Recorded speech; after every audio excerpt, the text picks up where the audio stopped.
Like, I really don't care. Like, But that's whatever. what submission is. That's what submission is. Is that you? Down that I think everybody is at some point deserving to receive love and to be even into marriage if they do aspire for marriage. I believe that society shapes how we view things and how we look at things in our life.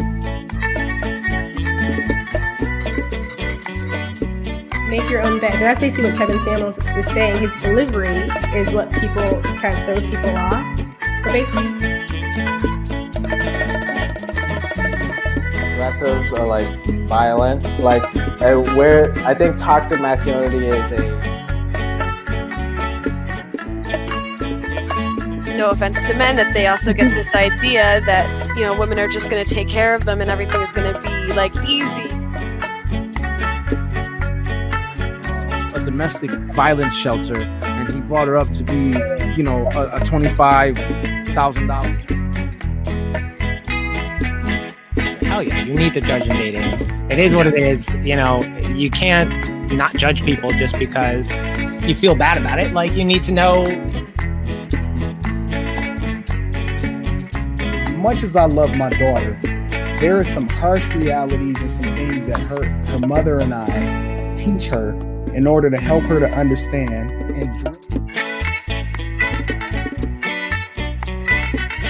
Like, I'm sure everyone knows a woman that, you know, had sex with her dick all the time.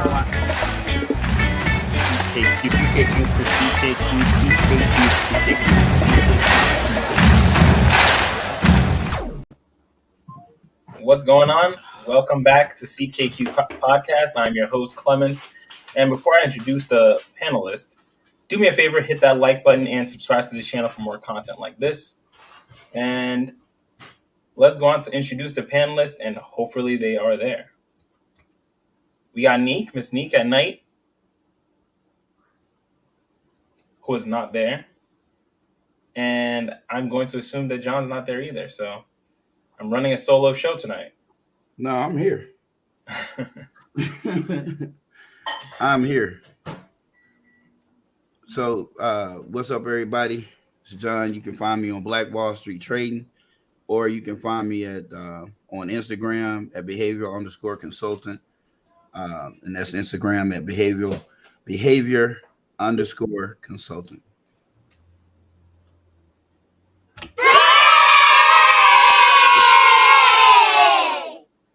Danielle, how you doing? I'm okay. How y'all doing? Good. You sound a little low, by the way. I was speaking a little low. How you doing? Fantastic. How about yourself? I'm okay. I'm tired, but I'm okay. No, I've been up all day. I switched to day shift. Oh, that's so much better, isn't it?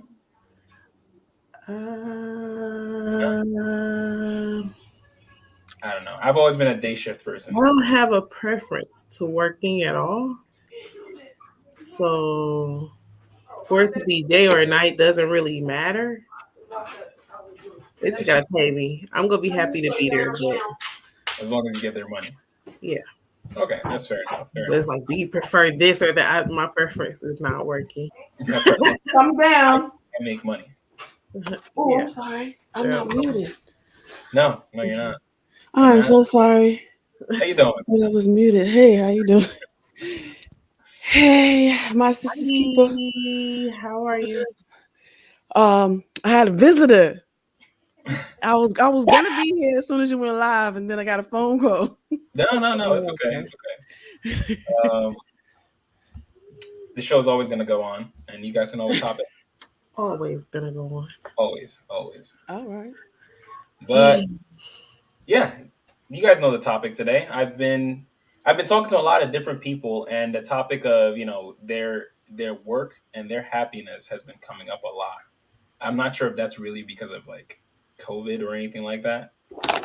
Honestly, it might be, because a lot of people have been having this similar kind of conversation between they're not really happy at what they're doing anymore. You know, or they're just kind of not happy with where their life is going at their jobs. But have you guys noticed that? Have you ran into that kind of situation at all? I mean, I hear about it all the time. Yeah. Yeah. Yeah. Like from coworkers, or like you have these kinds of conversations with people, or not so much.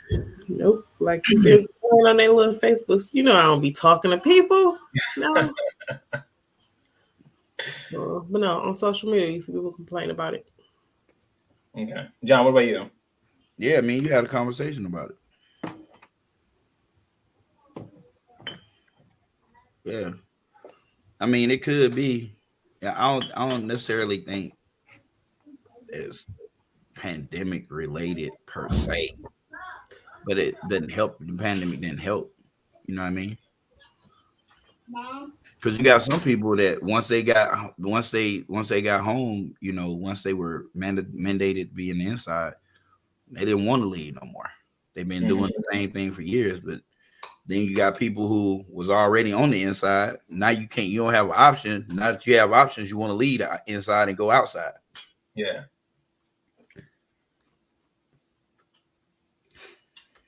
I think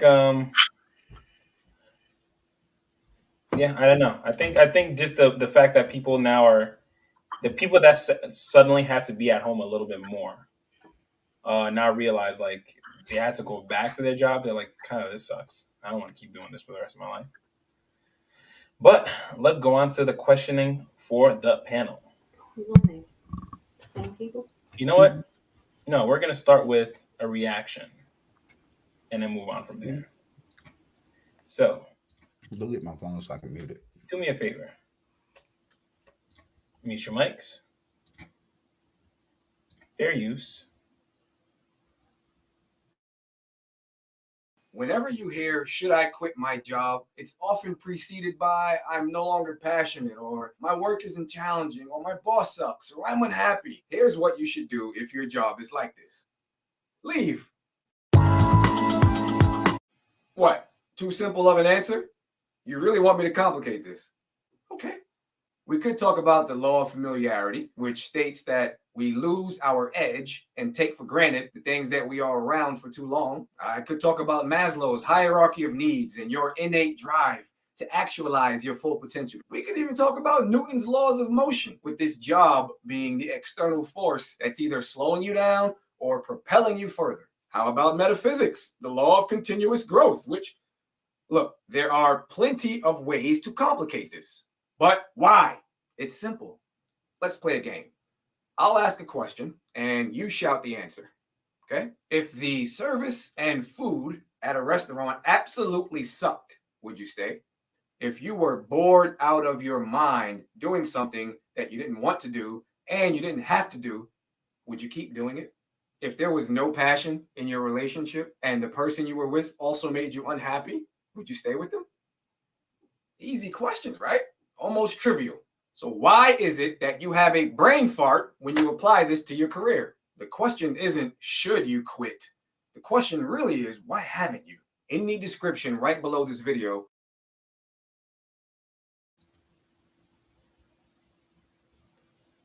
Thoughts? If you're unhappy with your job, then you should quit, right? Neek, start us out. Why you always do that to me?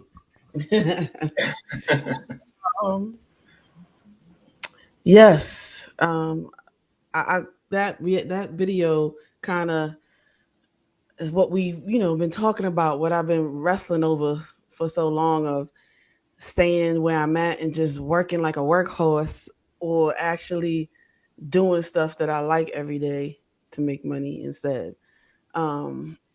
So yeah, we can't do it because of reality factors, kind of.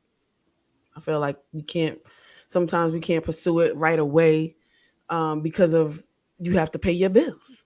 You got children. So you got to go with what's paying you right now. And life's still in the way. Yeah. Mm-hmm. So, I mean, that and once, I think you should not give up though. Even though there is reality, you should change something small. Set a goal, change something small work towards that goal. So then eventually, then that thing that you really want to do can become your job. But if you don't change anything, then yeah, it's like that man said. Still gonna be in that same position. Mm-hmm. John, you still there? And you're muted. Oh, of course, I'm here. So if you're unhappy with a job, what I think about the video? Yes. Yeah, you should. But that goes back to like planning though. Because I've not always been able to quit when I'm unhappy. If you're a man, you got to grit and bear it though. You don't quit. You don't just quit because you're not happy. You don't have someone at home that's waiting like you have someone at home that, or it don't matter if she works. And you've heard that on previous shows. A woman can make $100,000 a year. She wants your black ass to go out there and work, right? But you just don't come home with that kind of news out the fucking blue. Well, I was upset about it and I just quit. I don't like it. Oh, tough titty, said the kitty, but the milk was still good. You better get your black ass back there and tell them you made a mistake. Tell them you hit the wrong damn button. You better tell them something. Don't come back up in here. You ain't finna, because the first thing gonna go through her mind is your ass being on the couch every day, just non-productive as fuck. Talking, and now she's gonna wonder, when are you gonna go back to work? But then you got some that'll support the quit. Oh, baby, if you don't, I don't want you stressed out at all. You just come on to mama, and this will give me a chance to get out the house or whatnot. Do you think the ones that say that usually mean that, or are they just saying that it's goddamn trap? It's a fucking trap. No, nigga, that's just like, oh, I don't care if you dance with her, nigga. You better sit your black ass down somewhere. She do care if you dance with her. She do care, nigga. She fucking care, because you go dance with her. Emotional damage. Damn right. You go look at her and just look over your shoulder. Kind of turn the woman and look over her shoulder. And if look could kill, she'd be shooting a Uzi and you'd be a dead motherfucker. You and that bitch. I'm just telling you, no, it's a fucking trap. If you got a plan, you can do this shit though. Like if you got a plan, you can do it. Should you stay where you're not happy? Fuck no, you shouldn't. But if you position yourself in the life to where you have to, well, it's better swing low, sweet chariot, nigga, and clock the fuck in the next day because you need that fucking check. Like it is what the fuck it is. You know what I'm saying? But I know it's like Yannick said, a lot of people can't. Like they just can't do it. You feel me? You just can't do it. Even with the conversation that we had earlier today, like I don't feel purpose there. I'm sick of talking on the phone and stuff like that. But what's connecting me in is I have a monetary goal tied to this shit. You know what I'm saying? That is what is really keeping me. I have a monetary goal tied to this shit. That's why I'm searching for things in the field that's gonna help me get that monetary goal faster. And I was like, well, fuck it. Hell, I'm working, so fuck it. But I ain't been to work though in like 3 or 4 days. So I'm just saying. Ain't like I don't mean we get paid by the hour and I don't give a fuck because I really ain't got to work. Is what I'm saying. But and I'm not happy, and I told you I wasn't happy. It's just I just kind of burned out. I'm through with sales. I do a lot of sales with this job, and I don't want to sell no more. Like I don't. So all of that, I'm not that happy with it. But I've got something tied to it that makes me really fucking happy. So now I'm just looking for something else, and I need to get out of the house more. Yeah. So then if you're unhappy, then you can't just quit. Nah, I can. Hell yeah, I could. But I got eyes on me too. I got a 12-year-old boy that's watching me. I don't want him thinking like that. Because in my mind, as a man, for you to do it and think like that, you kind of on the woman's side, you feel me? You supposed to be able to bear this shit out, bro. That's another reason I don't quit. So think out your next move. I ain't no bitch, neither. I just don't quit. Like, I feel so bad. I hate this shit. I'm just gonna quit today. Okay. Nobody got time for that. Get my fucking nails done. You might as well put all that in there. Get a massage, shit, some hell. I'm just feeling some kind of way. Nah, bro. Just you get sometimes it's okay for you to feel like you gotta quit, like you really need to quit, right? If you don't really like the job, but you gotta transition like a man would do it. Like you find something first, then move. You know what I'm saying? So that there's no gap. You feel me? But I don't want him to think it's all right for like when he feel like he don't like something that it's okay to quit. Nah, nigga, that's never okay. That is never okay. Not nobody, never. I don't give a fuck how you feel. It's a fact you need to work, and facts don't care about your feelings. You have to put your feelings aside and drop that shit and just grit and bear it. That is a fact. Danielle. Hi. Supper. So what are we talking?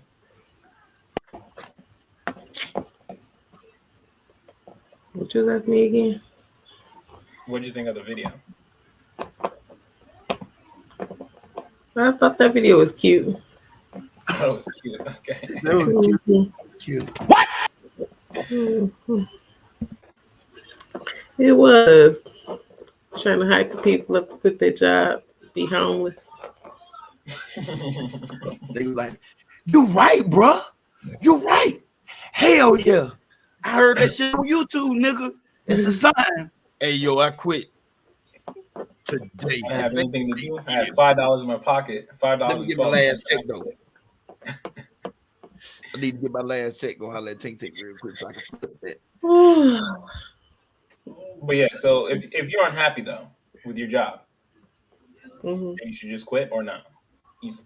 You like John said, you stick it out. You asked me a general question, or you asked me about? Say that again. You froze a little bit. I say, are you asking a general question, or are you asking me about me? I'm asking you a generalized question. I'm asking you two about questions. A generalized question and you, but answer the generalized first, because I will. Generally, if you're an adult, you got some responsibilities. You better have a plan if you want to just quit. Some responsibilities gonna keep coming. You don't got no responsibilities, then fuck that job.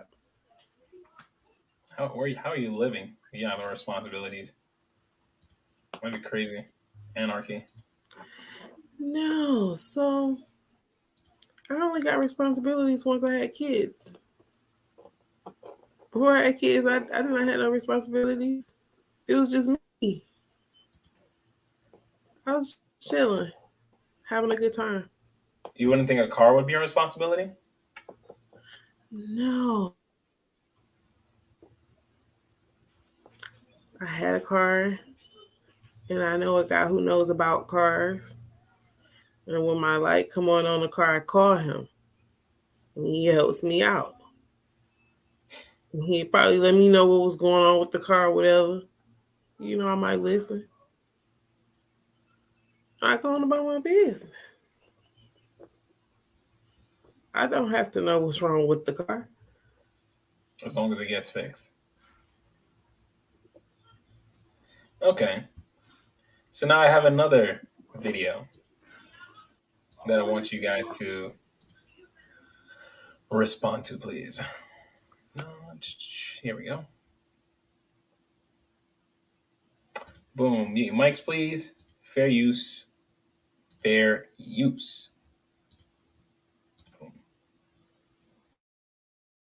The first thing that you can do if you're in that stuck place is, one, instead of changing the job and changing those lousy people you work with, those annoying, instead of changing them, change yourself, change your mindset, change your attitude. Try to find a new lens that you can look at it. Gratitude is really powerful for helping you make those shifts.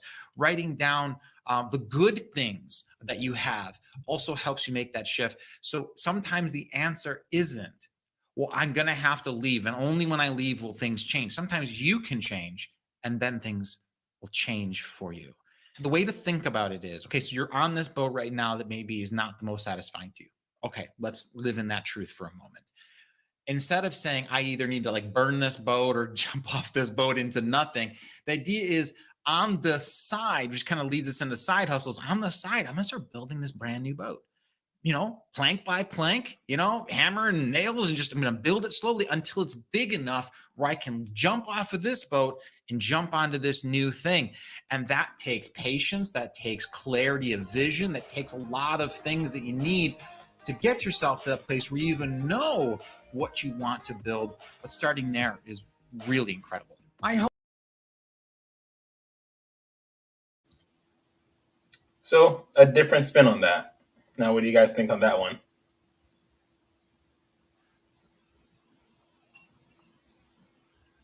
All right, so he's got a good point, because it depends on what your reasons for wanting to leave are. You understand? And you know, I don't like to use the race card, you feel me? But sometimes, unless you can change your fucking color, you ain't never gonna move up. Like, and you just never gonna move up until you like 75 years old or some shit. If you stay with them that long, I know I hear about it way too fucking often. You know what I'm saying? Like, people stand with a company for so long and they finally put you in a viable leadership position when they know your ass ain't gonna be there but like 2 or 3 more years, or they get wind that you're gonna retire in the next 5 years and they might put you there. So to just trying to throw something in here, that's why it's important for you to know what fields you need. This goes back to like choosing your field, like knowing enough, having enough introspection, having done enough introspection about you to where you know what field you should go into. You know you like tinkering with things, and you know that this is what you do. So go in a field that tinkers with things. Go to what you like. Stop chasing the high dollar job. Because the job that's going to benefit you the most is what you like to do the most. Like what you really like to do the most. You understand? So good that your race doesn't matter. You have to become so good so your race don't matter. And you can get like that. That's true. That's why I said only, some in some situations it just, don't matter. Race will be will be an issue as to why you're being stagnant. But yeah, changing yourself. I agree with the dude what he was saying. Sometimes you do need to change the lens. Like if you like your job that you do, then maybe it's something bad with you. Maybe it's your personal life. Maybe your personal life has got too much going on in it.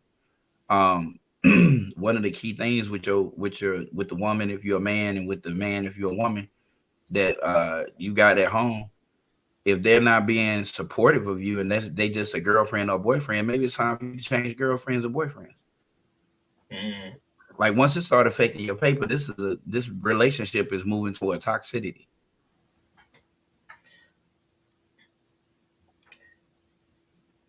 Danielle? I never knew it was so complicated to get a job. What do you mean? Like all this like pep talks about working and where you should work and how you should choose to work. I didn't know that it was like a thing. Do you think you should be happy where you're working? Yeah. So what if people can't always find the job that'll make them happy, and they just got to work that thing that'll just get them by? And you're probably like just an adult that just don't know themselves.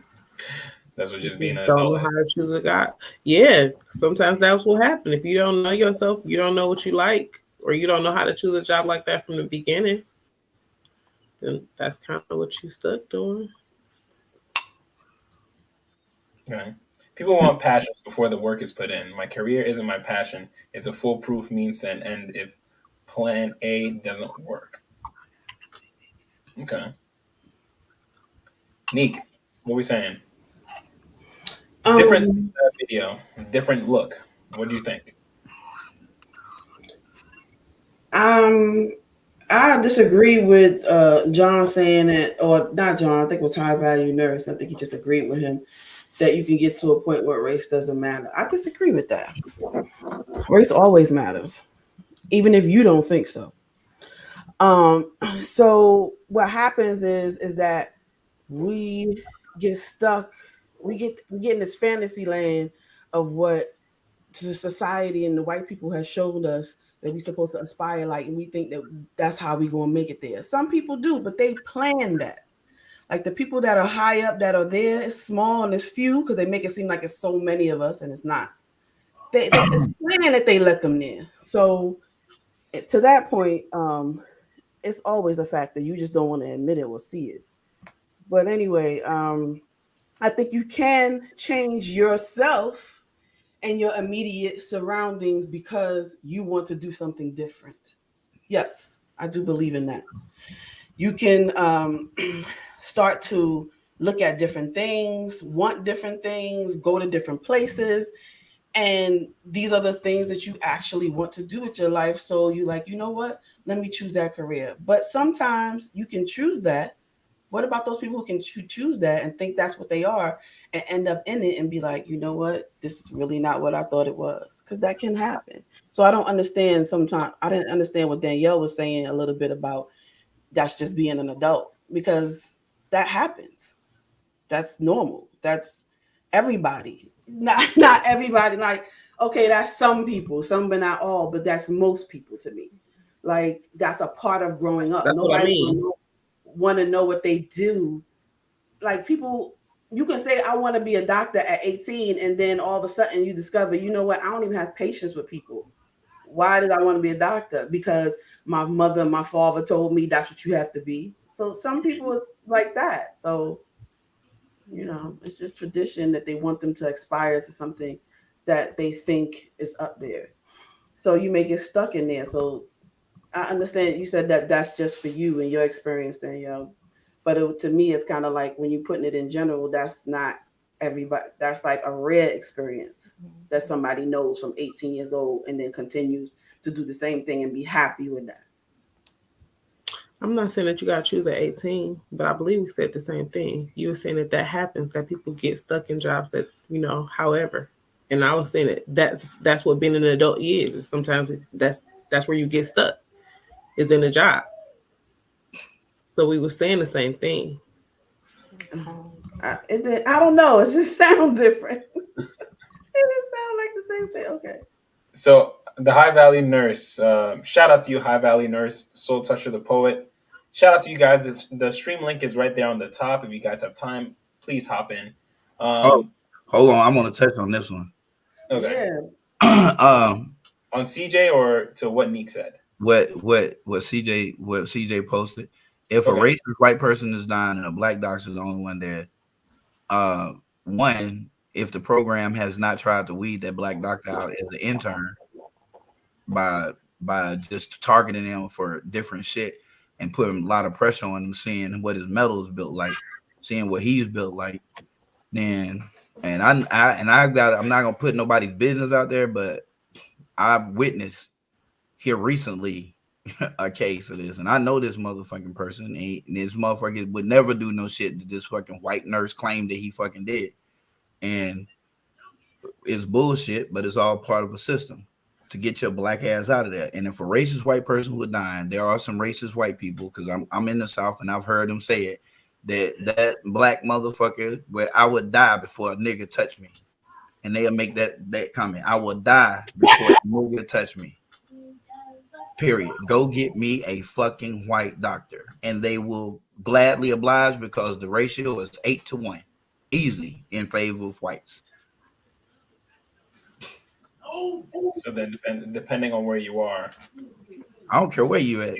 You can be in a predominantly black city. It's still gonna be more white doctors. If they got to fly the motherfuckers in there, it's gonna be more white doctors. Not gonna go to a hospital where you see more black doctors than white doctors. You let me know where that's at. Tell me where that. I'm sorry, I John. don't know where that would be. Can I say something to what you were saying a little bit? Yeah. I know somebody who is a 911 operator, and they have gotten calls. They calling for help, and they like, "Are you black? I need a white operator. Can you give me a white operator?" And this is 2022. I'm trying to tell you, that shit is real, bro. And in the North, you experience it more than in the South. In the North, you experience it more in the South, more than in the South, way more. Definitely interesting. This is a. They'll still call off and call one of y'all up there a fucking nigga to your face. They won't. You don't hear that too much around here.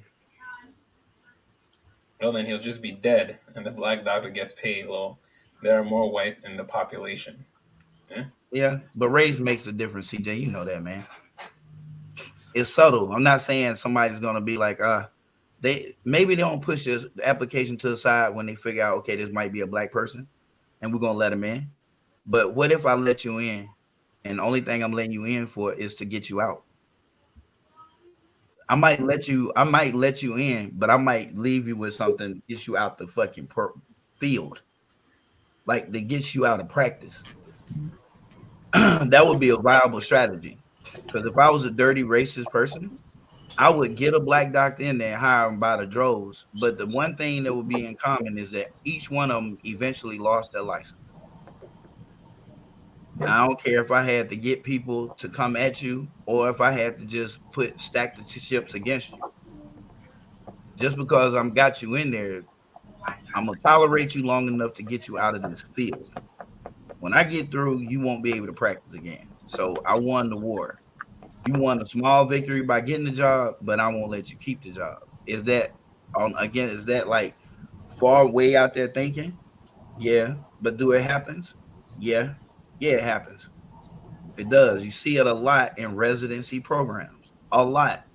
Where black doctors and other minority groups are targeted so that they will not compete the program, and they get targeted heaviest in that first year, their intern year. And they lighten up a little bit if they can get past it. Like, all right, this bitch just resilient. Let's go on to the next one.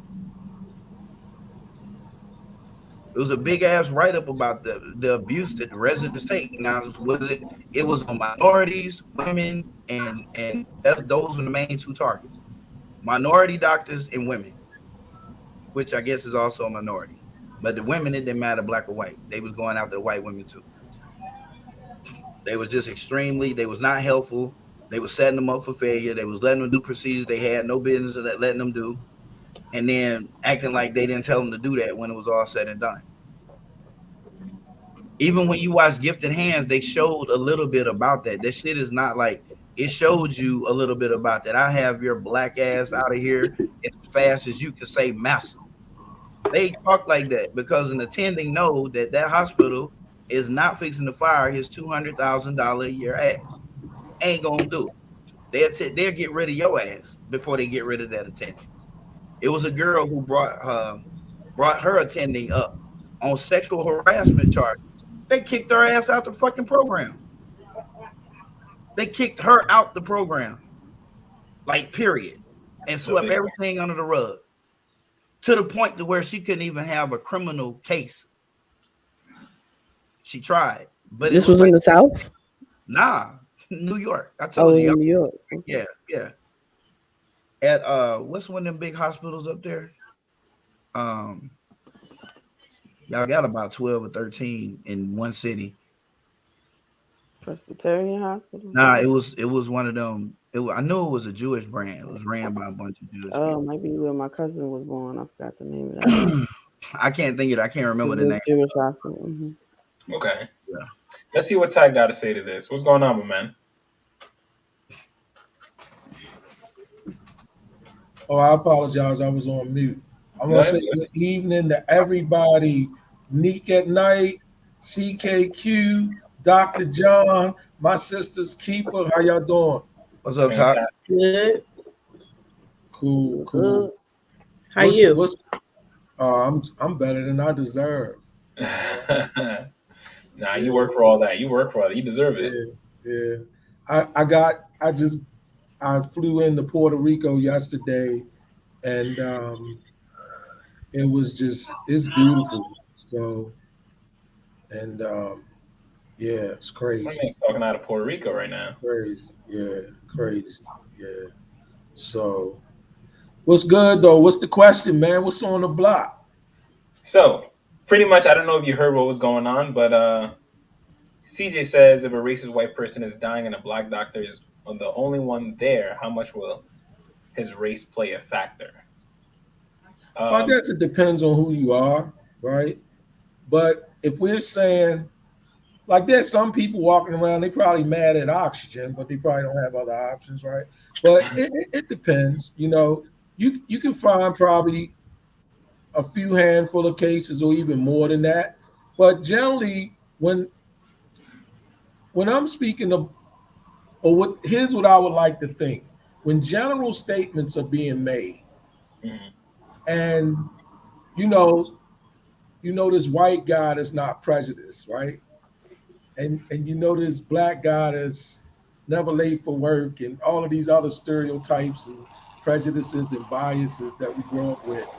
But most people aren't going to take that position, man. You know what I'm saying? That's how I understand it. There are some extreme things that I would do or wouldn't do, and I'm still outside of what the majority of people would do. Now, when I say the majority, as y'all know, listening to me run my mouth, I'm never talking about a technical 50%, a technical 50.% I'm always referring to Bell's curve.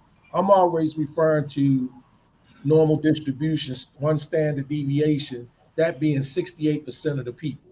So if you put 100 people in the room and 100 of them don't like black people and 100 of them need surgeries, I don't think more than 32 of them are going to say, I'll die today. I'm just not thinking that. That's, that would be my position on that. But can you get these cases? Yeah. Sure. Are they a lot of these cases? Sure. But do any of us really believe sitting here that the majority of people beyond 68% or within 68% of 100 people, that more than 32 of them out of 100 would just say, no, I'm going to die instead of letting the black guy perform the surgery? I don't think so. I don't even have any. I just don't think so. Now, will some of them do it? Sure. Some of them will get in the pickup truck and their neighbor come out the house and he'll jump in his car and he'll video the people in the pickup truck with shotguns and handguns and run down on a black man, and the black man go the other way and they trap him in between. Some of them will do that. But here's the reality of it. The majority of white people that don't like black people, they not doing that. And I'm going to give you something else. It's hard to find a neighbor that's on the same wavelength as you, that you guys are just responding in sync like that, where not only are you going to commit the crime, but you also going to turn in the evidence that's going to ensure the conviction of all of you guys. That happened. But are the majority over Bell's curve, 68% standard deviation, normal distribution, a probability of something happening, is that going to occur? And that overwhelming majority, I doubt it. I doubt it. Majority of the police are not going to keep their knee on the back of your neck and chest for 9 minutes and kill you. They just not, no matter how much they hate you. Majority of the ones that hate you ain't going to do that. They're not going to kill you like that. So I don't know. Does it happen? I wouldn't argue against it happening. Does it happen in such a significant way that it represents some major size or sample size that's to be recognized? I wouldn't think so. All right, we're gonna switch back to the original question for the panel. If you're unhappy with your job, then should you quit? Or you should quit? It depends on what you're unhappy about it. If you're unhappy about it because of harassment, if you're unhappy about it because you've been profiled in such a way or you're the target of something, if you're unhappy about it because you made a decision you're not happy with, like you just took it out of being desperate because you needed some work, you needed some source of income coming in. So it's so many different reasons why you might be unhappy about your job. And I think that there are circumstances and situations where you should quit. So I'll give you an example. I'll give you my example. not what I'm reading in books. It's me. So I get this job at this Jewish restaurant, and I am the bus boy, right? I'm the bus boy. And they're bringing these trays of dishes and stuff, and they're stacking them up right there, and I got to put them in the racks, rinse them off, and it goes through the dishwasher. Right behind me, a couple feet from behind me, this way, that's where the chefs, they're cooking the food, they're preparing the food. You know, this was a nice Jewish restaurant, as I heard years later. So that's my job. Well, it ain't take me but 3 days to figure this one out. So I come in there on my third day. I got my apron on, the long apron, because the water's hot. And at about 10:30, 11 o'clock, they brought them trays back there. They starting to come back. I lined them up on the floor, about 4 or 5 of them, took the apron off, laid it on top of it like it was a dead body in the street. And I walked off. And the chef says, "What are you doing? What are you doing? What are you doing?" I said, "I'm going to eat lunch," because you could eat one meal while you was there. I learned that the first 2 days. This is the third day I'm there. I think you're about to walk off. So the manager comes out. "Young man, we want to speak to you when you finish eating." No problem. After I finished eating, I walked right out front and got on that bus. And never came back. So I quit that job, right? Or you walked out of that job. Huh? You walked out of that job. There's a difference.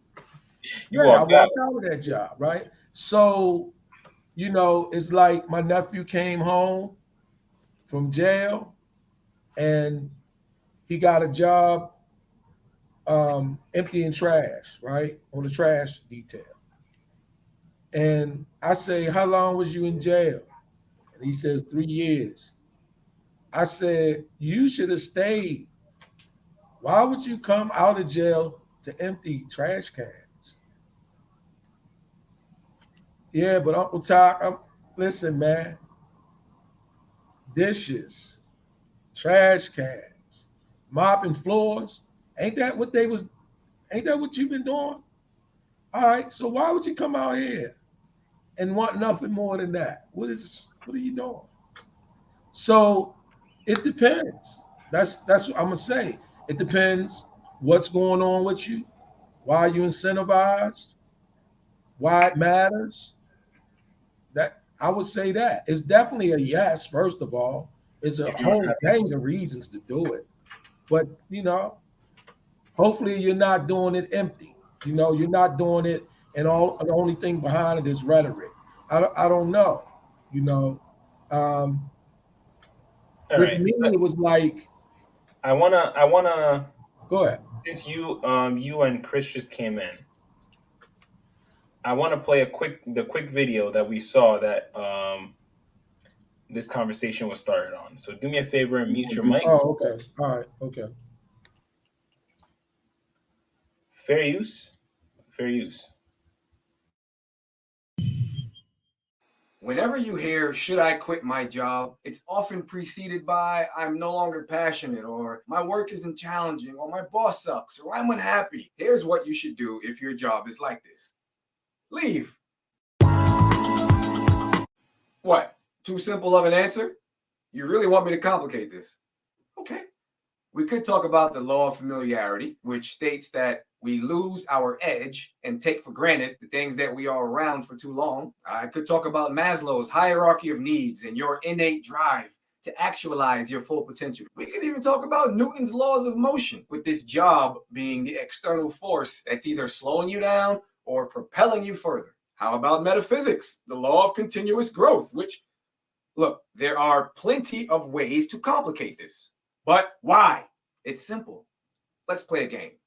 I'll ask a question and you shout the answer. Okay? If the service and food at a restaurant absolutely sucked, would you stay? If you were bored out of your mind doing something that you didn't want to do and you didn't have to do, would you keep doing it?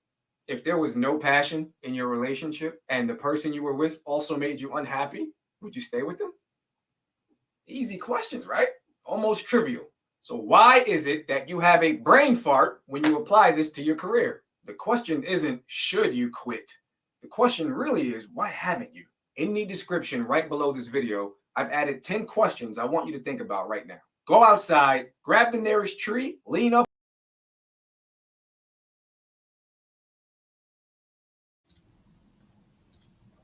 So that was the original idea, or That was the original. idea. Yeah, I mean, let me say this. There is no right or wrong answer. So we're not talking about right or wrong, but there is no answer that couldn't be given that wouldn't apply. There's no answer somebody could give that you couldn't find an application for.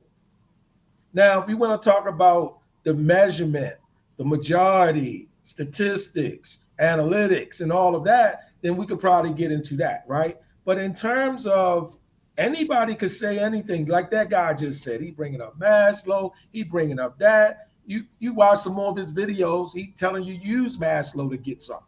So yeah, everything he said is correct. And to me, I wouldn't write off anything anybody say as far as finding an application where that wouldn't fit.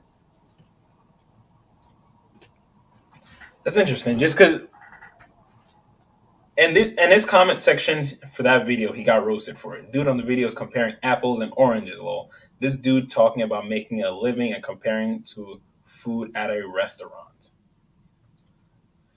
That's fair. Because I mean, a lot of people weren't too happy with what he said. Like the first comment was, "I'm a veteran. I'm a veteran. Have been to Afghanistan, worked as a contractor, and traveled the world alone.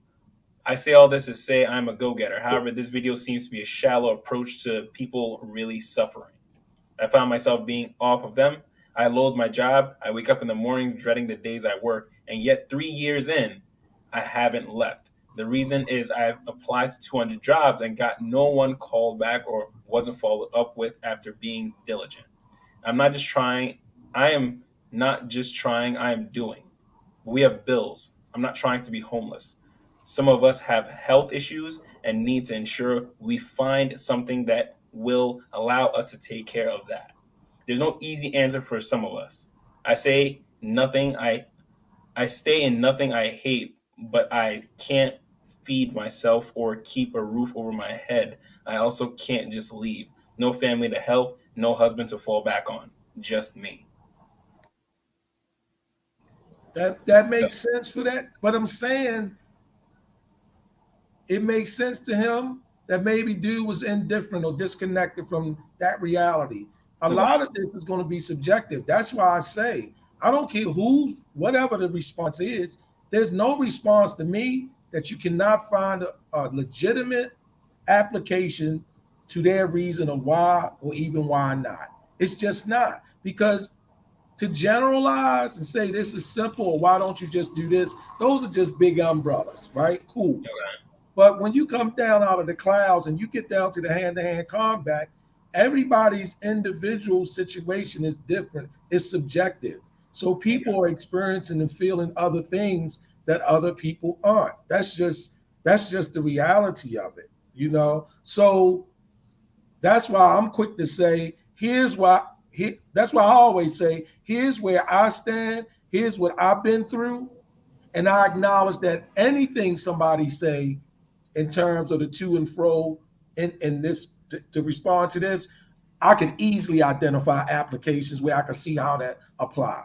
Because I'm not one that I don't think about imposing my will and there's no way I could get yours. No, if this is mine, this is what I've been through, this is how I see it.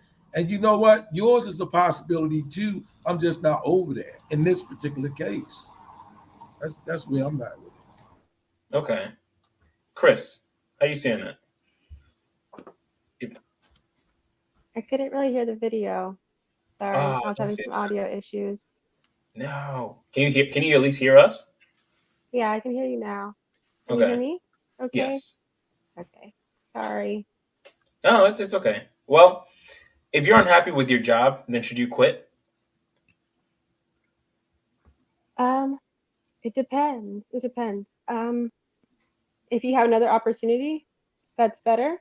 that could be better, then yes. And if you have 3 to 6 months of emergency savings put away, then yeah, I Okay. think you should quit and consider your other options. So now we're gonna talk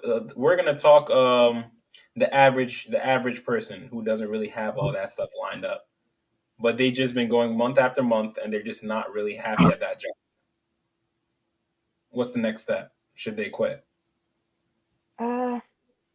You got to get it lined up, because see, the thing is, you're unhappy at your job because of whatever reason, but then you quit and you don't know where your next meal is going to come from. You don't know how you're going to pay your next bill. So you're just trading one form of unhappiness for insecurity, which could also lead to unhappiness. So that's a really hard question to answer. I would say no. I would say if you don't have a backup plan, no, you don't quit. I say you get a therapist, you get a life coach, or you find something fun outside of work to try and balance out whatever's going on there until you can find something different. Okay. So she more in line with the other video. Yes. The other video was change your The other lanes. video made more sense. I mean, for you to just tell somebody up and quit because you're not happy, come on, man. Yeah, it was. You're gonna have to it was be a very that surface dude level answer. to be able to do that. You're gonna have to be a special person. I can give a quick example. I actually did that. I quit my job because I was unhappy, but I didn't quit until I had another job lined up. Like you have to prepare for these things, and you also have to know why you're quitting. Because if you're only quitting to be happy, that may not solve the issue. You know, you have to have an actual goal in mind. I think a lot of people don't know what's making them unhappy. I think it's probably more so you don't think that you are where you're supposed to be in life right now, and you think that your job's holding you back. But it may not be the job, it may be something else. So yeah, I think you have to plan for something like that and actually know why you're quitting, because I don't think happiness is the best reason, because there could be a lot of things contributing to your lack of happiness. If I was coaching this and I had a client that come to me about this, I would tell them to take a leave of absence, burn vacation days, and come spend some time with me for like each day that they're on their vacation, so we could come up with a plan, set some goals, so I can narrow down some things that they've got going on with themselves. Because you got to know what, like I said, I use some key words when I first addressed this. If you want to do it, some people can do it. They can't quit.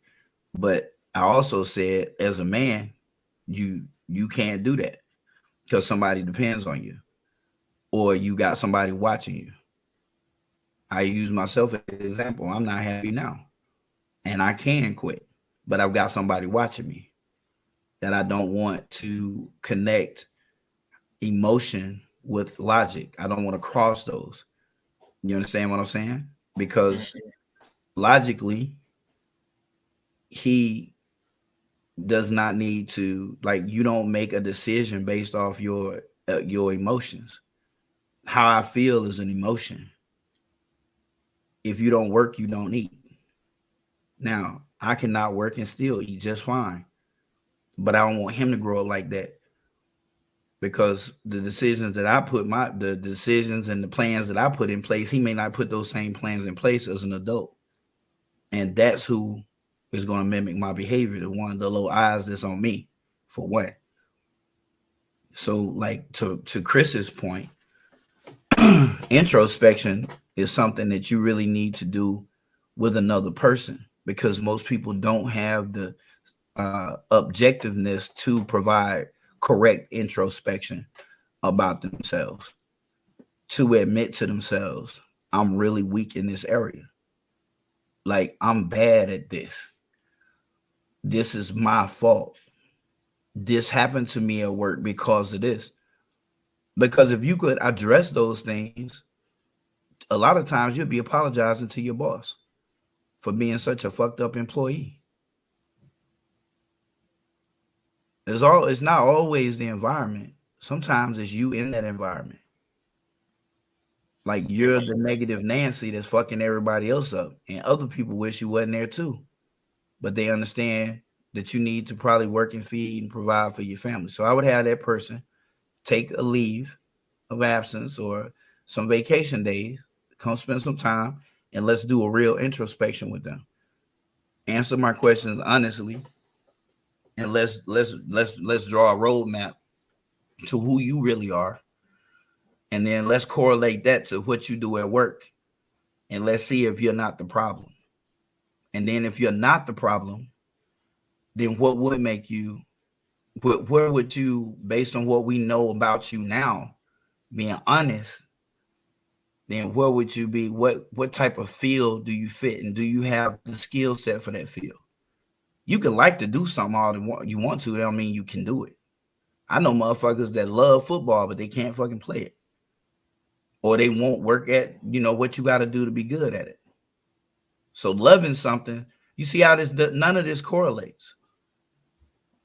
Passion, love, feelings, or hate does not correlate to a skill set. You can do it, and you love doing it. You like doing this, and you become a master at your craft, or you just want to collect a check, and you trick somebody in a damn interview, and they ain't really check your background, and now you miserable as fuck because you didn't know about it when you started, and now you fucking hate it. I mean, it's like Doc said, a lot has to go into this.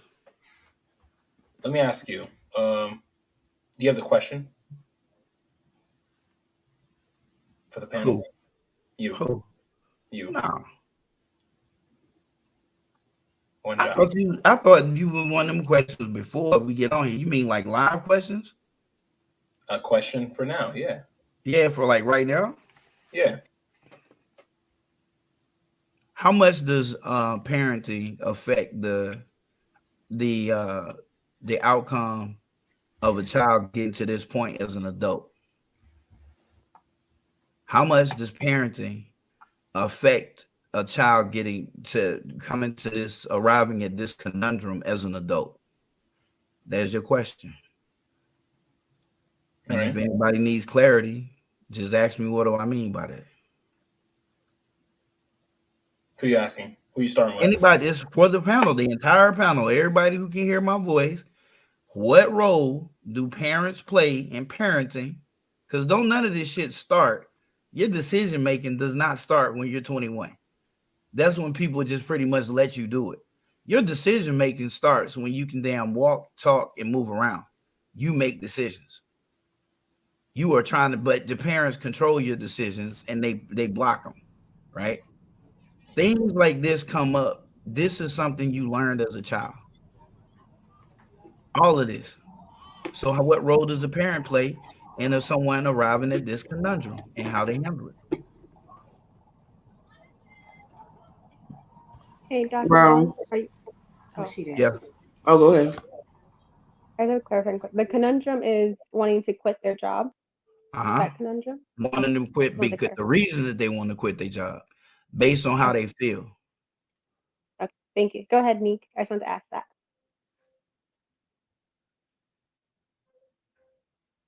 Meek still there? I'm sorry. When she started talking, I thought she was gonna talk for a while, so I put food in my mouth. So what's the role of the parent? The role of the parent is to guide them, to show them how to deal with conflict, but also you have to be what you're showing, because they really learn from what they see more than from what you tell them. So if you are in an abusive relationship, a toxic relationship, and they see how you handle conflict with yelling, or the person that you living with handle conflict through yelling and fighting, then they're going to either develop those skills and, become that angry parent, or they can either go the whole opposite way. And anybody who yells or raises their voice at them, they just stay away from those type of people. And they could be missing out on good people because that just triggers them and reminds them of that. So those are two ways that the child could go and learn those skills from the parent. That's it. I think you could say all you want to the kid, but the kid's always going to watch the reactions of the parents. They're always going to watch the actions of the parents. So if a parent is moving through life just, I feel like doing this, and then, very flight risk. If the parent is moving at a very flight risk pace in their life, then the child's going to grow up with that same kind of thing. Well, there's a possibility it's going to go left or right. The child might really resent how they grew up that way and might go the complete opposite direction, or they might just say, this is everything that I know, and they might lean right into that. But chances are their parent was exactly that. Their parent told them that it's okay if you don't want to do this at every point in time. So even when there are points where that parent should have been telling him, "Like, listen, you gotta be stern on your word. If you're gonna say you're gonna do this, you're gonna have to see it through to the end." They were always telling them, "Oh, it's okay. I know you started this, but it's okay for you to not finish it. I know you started eating this, but if you don't want to eat the rest of it, fine, we'll throw it out. Right. I know you started watching this, but if you don't want to keep doing this, then it's okay." Right. And this is how they end up to that conclusion where they feel it's okay to quit at any point in time when things get rough, when things get a little hard. It's called conditioning. Their brain has been conditioned that when I feel X, I can do Y. When I feel X, I can do Y. Period. So then you get this kid who quits everything. Yeah. Chris, Danielle, anyone? Yeah, I can go next. So I guess to add on to what Nick was saying, like one thing that a parent can avoid doing, is not give your child too much instant gratification, helping them understand like hard work and accomplishment, and that you may not always get gratification the way that you expect it. And then also limiting social media for your child. Because again, that instant gratification, you don't want them getting addicted to that and then going in, becoming an adult and then going to work and not every positive thing they do gets noticed, gets rewarded, and then they start to produce this resentment for their boss, but it's simply because they had this, it was like a pattern they had growing up. So I think a major role for parents is teaching your children that there are going to be some things that they do in life that they just have to do, and they have to look inwardly for that gratification versus externally, and just help your child build that confidence, that self-confidence, so they're not too reliant on other people to maintain that for them.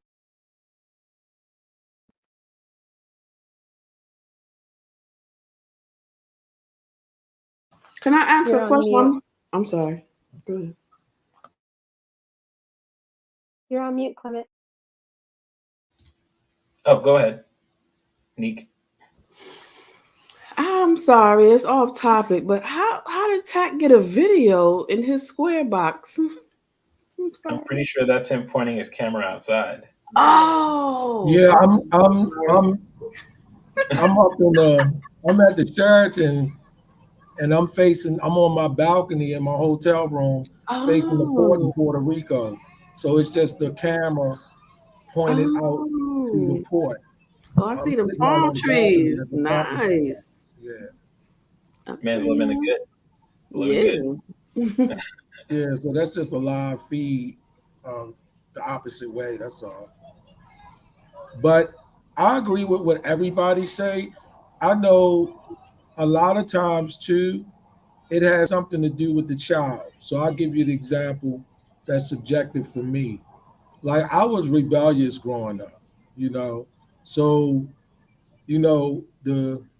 the go to school, you're not gonna make no money, you're not gonna be able to get a job and all of that. I was against that. Not against it in the sense that I was trying to prove my parents wrong, because to be perfectly honest with you, I never even thought about whether I'm trying to prove my parents wrong or not. It was just that I'm gonna be perfectly clear with you. As a teenager, there was this shit I wasn't gonna do. Now, if the result of that was proving my parents wrong, I never thought about it that way. If the result of it was my last grade completed was the seventh grade, I never on purpose thought about only going to I never sat around and thought I'm only going to go to the seventh grade. And even, later on, different things that I got into and stuff like that, I don't know the level of consciousness about that, but a lot of many people respond differently to the experience. There is a thing called negative and positive reinforcement, and that's not mirroring the behavior or the so-called training or subliminal seduction that you've been subjected to as a child, but it's also being the negative of it, being the inverse of that. So case in point is me and my brother stood in my father being physically abusive to my mother before they got divorced. But like I said, he hit his girlfriends. I never hit women, you know. That just wasn't me. And I've argued with him before. How could you hit a woman, and we stood in and watched our father beat our mother, and his reason was different, but that was his reason. His reason was different. My reason was my response in terms of how I process watching my father hit my mother wasn't to hit other women. That's why when people be throwing that out there, like, here's the cardinal law, here's the law. The law says if you watch your father be physically abusive to your mother, that's what you're gonna do. That might be most of the times. I don't even know, but that's not across the board. And when people be kicking that, I just shake my head because I know different. So that's why I say I agree with what everybody say, and a lot of it has to do with the individual child. You could have a mother that didn't work, that didn't get an education. The child's response to that is to get a dual master's, learn an additional language, overcompensate for the education of the kids that they have. I've seen it. It's not my mother was a crackhead, I'm gonna be one, my father wasn't shit, I'm not gonna get married. I just seen too many different versions of a child's reaction to what's going on with parents. So Okay. Anyone else have anything to say to that? Chris, do you have a question for the panel? Were you able to? Yes. Let's hear it. Man, Lay it on Chris us. got her homework, man. Chris always had her homework. Well, my partner did my homework for me today. You guys are one and the same. It works out. Deal. Does the correlation between work and happiness increase with age? That's a good question. Damn. That is a Does good the correlation between work and happiness increase with age? We wanted to start it out. Danielle.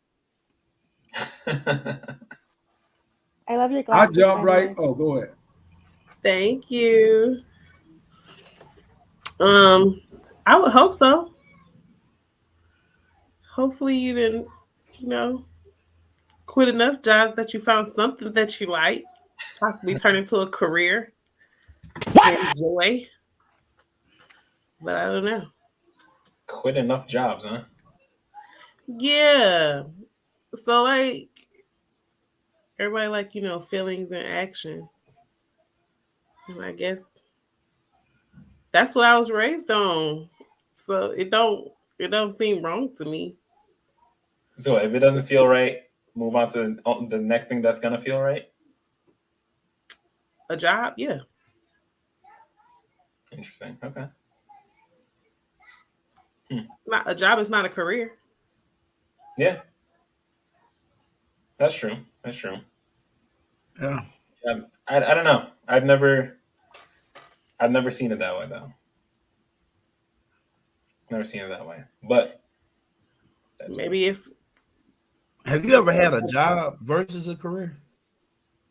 I mean, Me? what I have right now, I consider a career. Right. Have you Yeah. ever had a job?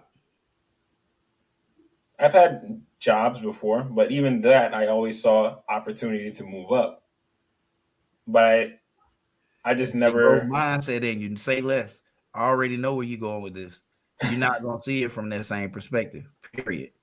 Because somebody, when you got that strong, you competitive, that feeds to your natural character, and then you got a little bit of a growth mindset in there too. Nigga, stop it. You're not gonna. I understand where you're coming from. This.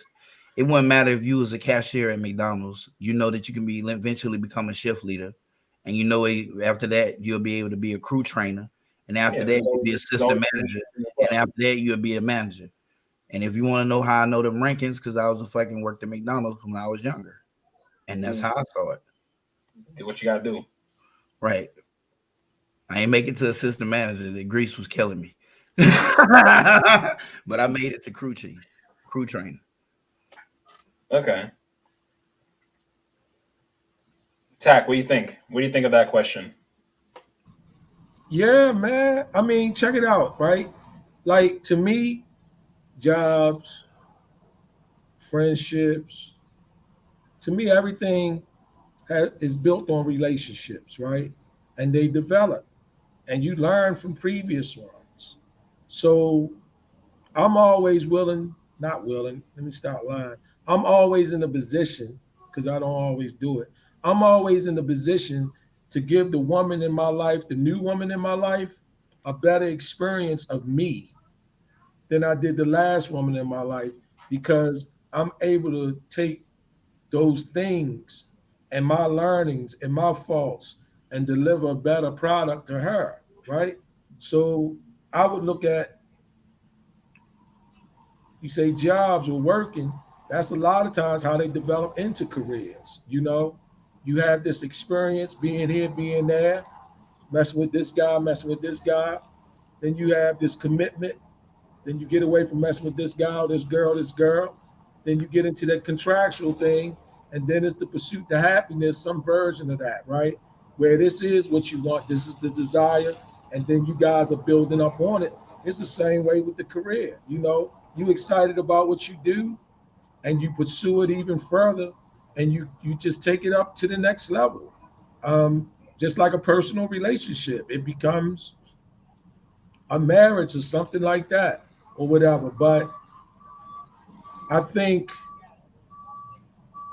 like, my goal was, I want to make my own 40 hours. That's my goal. I don't want to do something for 40 to 60 hours a week. I don't want to do one thing. That's my goal. I just need 5 or 6 hours of this, 3 or 4 hours this, 5 or 6 hours, because that works for me. Because it makes my day, it makes my version of a career, if you want to say that, a lot more smoother and a lot more enjoyable, because I'm always jumping into something different. You know, as soon as I catch myself some level of monotony, it's like, I got to think about this. Now I got to think about, now I'm doing it. I got the day trading thing going on. Now I'm doing the .NET thing. Now I'm doing ASP.NET Core 5. Today I was in Guatemala. I don't even know how to pronounce the city. It's 15 minutes from where I'm at. I'm up there participating in the protest because they're not paying these people properly. I don't know these people, but I'm gonna be there tomorrow. You know what I mean? So, because I want to be there tomorrow, because I can be there tomorrow. So that was the goal for me, to be able to do what I want to and not overcommit my time, and me having to physically be somewhere as a commitment between, like I always talk about. I do not enjoy where there's a one-to-one correspondence between my physical body, the time I spend there, and the money I can make. I try to stay away from any formula of that. I do not want my body and my time and my skill set have to be 3-in-1 everywhere I go to do what I need to do in terms of a 40-hour week and things like that, because it doesn't work for me. But Okay. that's just me. It would make the next person miserable, I'm sure. Okay. So I'm just saying, whatever you come up that works for you, I think with time and maturity and honesty with yourself and doing whatever it takes to get there, yeah, I think it comes with happiness, because you're basically making your bed. You're laying out your groundwork. Your next employer don't even know that you already on something else, or the next contract you get, or the next whatever, because you've been building. So that's what makes it beautiful to me. Now, that's why I don't like when Wait, people say hold I'm on. looking to see Hold who on. hiring. I stay away from them people. Let me get Neek's answer in Yeah. this. Let me get Neek in there. If she's still there. Yes, I'm here. Can y'all repeat the question? I'm sorry. I apologize. Right? Is that right, Chris? Should happiness at your job increase with age? Or did I dumb it down too much? I think that works. Okay. Should your happiness increase with age while you're on the job? Yes. Should happiness at your job increase with your age? No, not necessarily. I think that it's I guess your job, like if you just talk about a regular job, most people who have regular jobs, they don't get happier as they increase, as their age increase. They may be looking forward to retirement, but that's, I mean, if that's what you're talking about. But if you're talking about doing your passion, then yeah. But if you're just talking about a regular job, Hold on a I second. haven't seen that. Give me 1 second. Chris, could you say your question again? Yes. Does the correlation between work and happiness increase with age? There we go.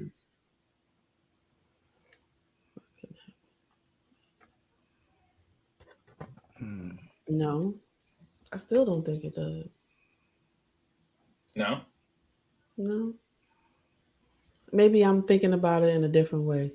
If you think about it, as you grow older, you want to pursue what you really was put here for. Everybody wants to discover their purpose. So as you grow older, yes, you want to be happy with what you do, if that's what you're saying in that context. But if you're saying it in just somebody who just has a job, and as they get older, does it correlate with them being happier? I haven't seen it. Just a regular old job. Nope. I ain't seen that. Is that an answer to your question? I don't know. No, that's Is that a good answer? I think it's more general. Like, does the relationship between working in general, like just throughout your life, whether that's like building your career or whatever, does the relationship between working and happiness kind of like get stronger as you age versus like when you're 15 versus 40? Are you able to develop happiness through working? And does that change over the years? Oh, well, I think it's different depending on your gender, I guess. Because I think most women might say when they're getting older, they don't want to work anymore. They want to be able to just, do what they love to do, or, take care of their grandkids and tend to the house. Some women don't want to have to be getting up early in the morning every day and go work for somebody. And then some men think that that's what they're supposed to do for the rest of their life. So as they get older, they may want to pursue their passions more, and that may increase their happiness with doing that. But I think it depends on gender too. Interesting. John? Oh yeah, I'm gonna have to go with the back part of the last part of what Neek was saying. I 100% agree with that. And then also, I think the correlation, I think there is a correlation between as you get older, happiness is more important, but it looks different at different parts in your different steps in your life. Because I remember when I had my first job, I really didn't give a damn what it was. I was getting money, my own money. I don't have to ask my mama for no money. I got a whole check coming to me, a nice check too, for me. You know what I'm saying?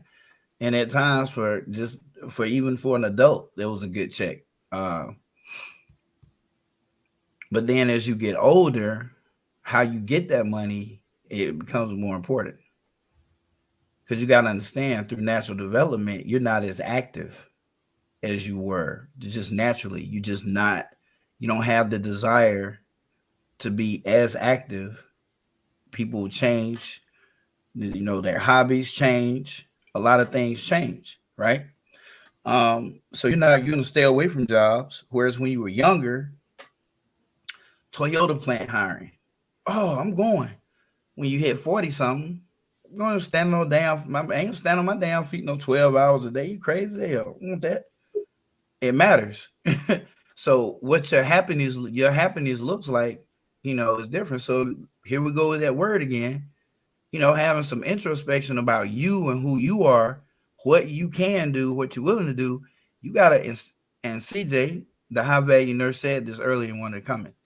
You gotta make a plan. You got a plan to get old. You got a plan to age.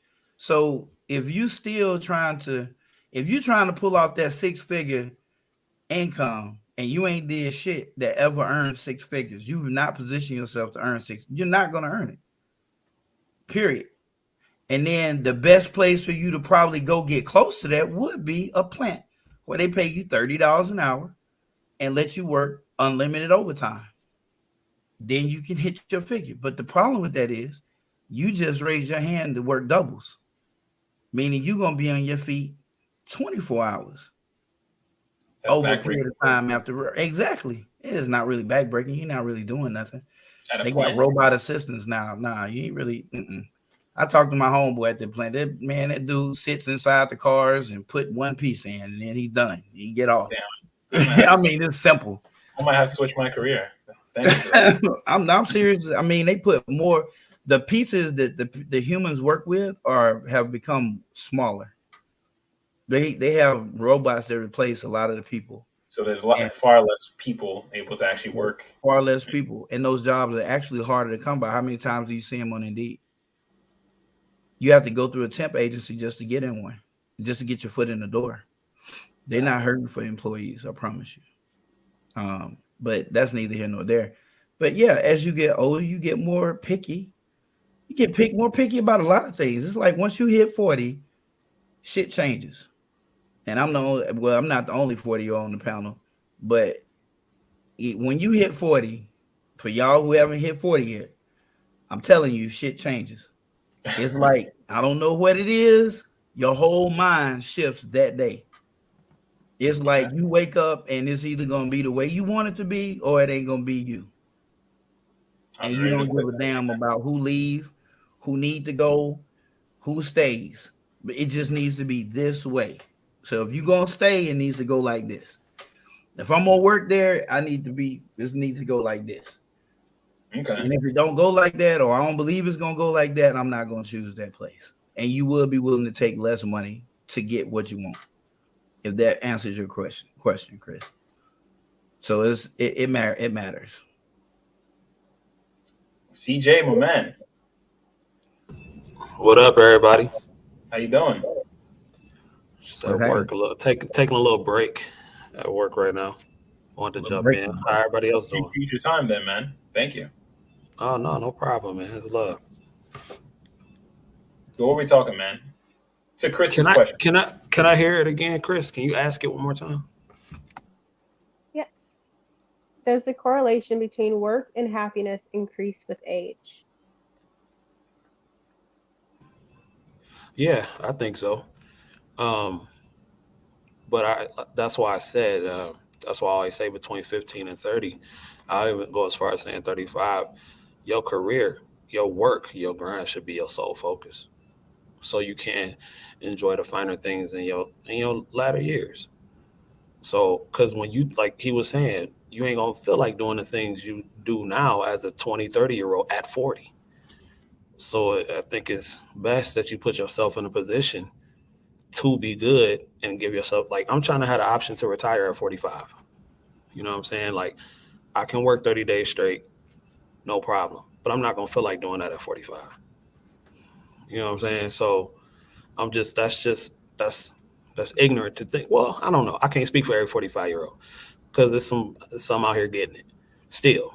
But I'm probably not gonna want to do that at 45, especially being at the bedside. So yeah, absolutely. I think it's important to make those steps while you're young and while you feel like doing it, so that way you can sit back and chill, or do less stressful work as you start to age. It's about working smarter, not harder. It's the reason I don't work day shift, because I work smarter and not harder. So there's less eyes on your ass in day shift when you work night shift. Exactly. That's why I can spend half an hour on here at work. Right. You must not be in the ER then. You don't work in the ER. No, I don't. Oh, okay, that's why. Because night shift is off the chain in the ER. Yeah. Nope. Damn. Okay. There's a correlation between work and happiness increase with age. I would definitely say absolutely. As you age, you kind of realize the more important things in your life. So you start to prioritize your work, as in how much time is it going to start taking out of your day. So it's not so much the work that matters, it's how much time it's actually going to be consuming that you could be using towards something else. Yeah, relaxing. Yeah, doing something relaxing, you really want to do. Spending time with your kids, spending time with your grandkids, spending time with, on something that you actually want to do. I think around 30, that's why it both happens to men and women. You really start to kind of really reevaluate your life. What have I been spending a lot of my time doing? Have I been spending my time hanging out? Do I want my life to keep moving in this direction? What am I doing on my job? Where am I actually allocating all my money? What am I actually doing with everything? All that really starts to hit you around, like, I would say 36. 36. I would say 30s is really when 28 is when 28 is when it kind of started like ringing, and 30 was really like a sledgehammer to the face. Me, sure. Like, yeah, at that point it was kind of like, all right, what are you doing with everything? Where are you actually, how is your life actually moving? Are you moving in a direction that's going to make you happy, keep you happy? Are you actually happy? If not, how can you change things to make you happier? Also, with your age, I think you start prioritizing less of money and more your happiness as you get older. You do. Because so does that mean less work then? So less work increases happiness, not more work, not necessarily. Depends on what you're doing. It depends on what you're doing. If you a professor and that's what you love doing that shit, that's what that comment meant. When you find what you love to do, you'll never work another day of your life because you don't. I believe that. But that means it don't feel like it's work. Like if you're a professor and that's what you love to do, it don't feel like work to you. But when you're in a position where you don't really, where it's tolerable, like you. It's tolerable. It's there. Yeah, you fuck with it. You can do it. You don't. You can do it. You do it. But nigga, you ain't fixing to get no, like, if you said, yo, no John, extra. We got unlimited overtime. Nigga, I'm not raising my hand. Like, nah, nigga, I give y'all 8 fucking hours and that's it. That's it. Anything more than that is torture. If it's like that, that's what I'm talking about. But when you love that shit, hey, we got unlimited overtime. You wake up early. You go to try to get. Yeah, you try to do everything you can to increase your time there, maximize it as much as you can, because that's your passion at that point in time. Yes. Okay, that's what I'm saying. If you're in your passion, then it'll increase your happiness. That's where you see people that don't never want to go home. Yeah, I think they're like, damn, dude, leave. Like, okay, we've got meetings. Could be something going on at home. or something going on at home, or ain't nobody at home. I was gonna ask, do people like? I understand people want quote unquote happiness, and understanding that that is a subjective term. It's an abstract idea. It's a feeling. But do people deserve happiness if they've actually never done anything to contribute any type of value to the society, but they say they still want this happiness? Like, so if I'm not doing anything and I don't want to, I'm unhappy at work. I want to quit. I don't have any skills. I don't know how to do nothing, but I still want to be happy. Do they deserve that happiness? Because I think that's where the conception comes in. Oh, I'm so unhappy at this job. Well, you have no skills. You have no real skills. So then, are you saying your happiness only derives from what you can bring to society? Is that what you're asking? No. Well, your happiness can be anything, but I think in the idea of what we're talking about, people want happiness and they want the results of what brings you happiness, right? But they don't want to like do the jobs that makes them uncomfortable, because we all got to start somewhere. Like the first video you showed where the guy was just like, quit. Mm-hmm. That's not logical. That's not logical. If you have no skills, you got to start. That's like me telling a 16-year-old, well, no, don't work at Burger King. You can just jump up and jump into your passion. That makes no sense, because number one, most people need seed money to start anything that they want to do that they're passionate about. We live in this fantasy world of, oh, I want to do my passion. I want this happiness. You got to start somewhere. Yeah, you're going to have unhappy days. People want to be happy all the time. That's not real life. That's not real life. Point blank, period. You have to put yourself in a position to be quote unquote happy. And most people would, and I really think most people will never really achieve that. I think a lot of people walk through life content, but happy? No, I don't think most people. I think 80% of people are not happy. I think 80% of people are content. So, John? So to kind of speak on, I'm gonna give you the real life scenario, because the way he put that, it brought out a friend of mine, right? So this friend, he owns On Time Fashion. That clothing, and he older now, like he's older than me. Obviously, he used to sell me suits when I was a kid, so he's way older than me. But clothing and the way, dressing was his fucking passion. So the first job he ever had, the first part he ever had was tying shoes. That was the first job he ever had. And I was like, because he told me the story in the store one day, so I tell it quick like he did. First job he ever had was shining shoes. He had it at the little shoe shine stand downtown, shining shoes. Second job he had was working in a clothing merchandise store as a stock boy. They had stock boys when the clothes come in, get them off the truck. Second job he had was he felt like he got, the third job he had, he was working, he would work with this dude at his store, and they was letting him learn how to sell a little bit. But what he liked about the job so much is they used to take him to Atlanta to do the auctions, clothing auctions, right?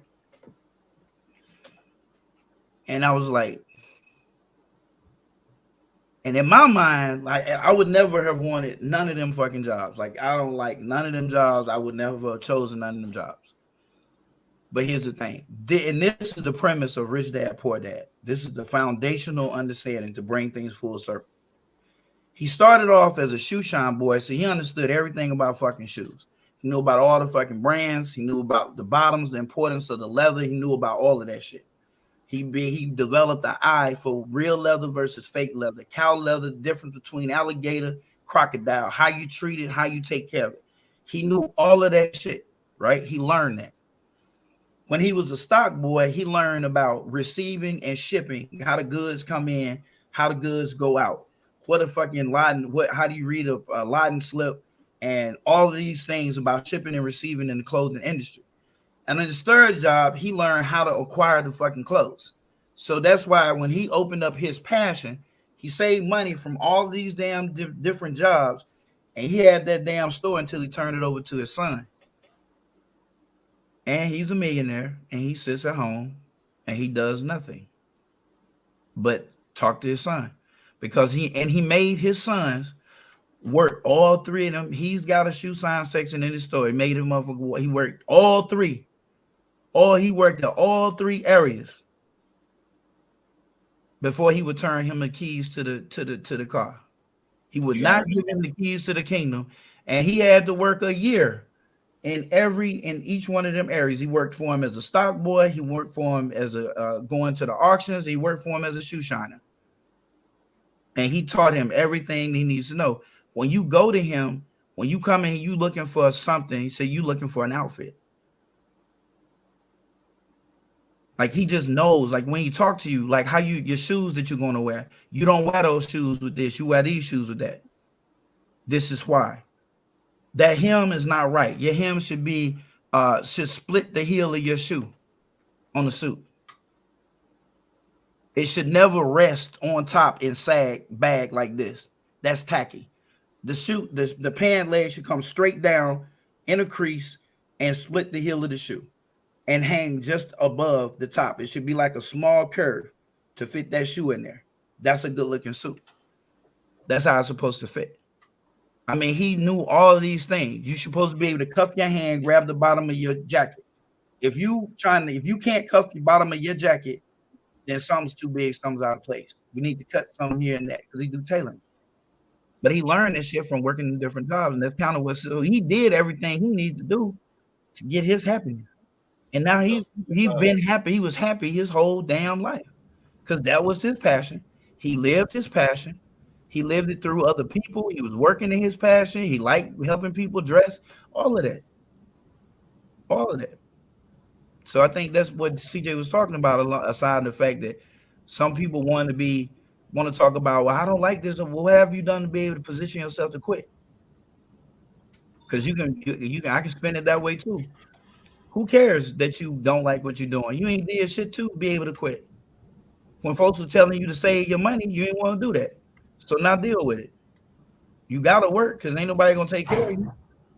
And if you're a man, you can multiply that shit by 10. A woman, not so much. I swear to God, this generation of men.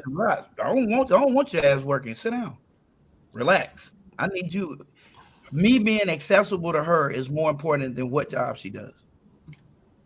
Her being acceptable to me. I'll say Gen Z, man, like millennials and Gen Z, the men are so freaking entitled, bro. Like entitled to stuff that they feel like they deserve, and they have done absolutely nothing. That was good that the shoe shine man who became a millionaire made his boys do that, because that's real life, bro.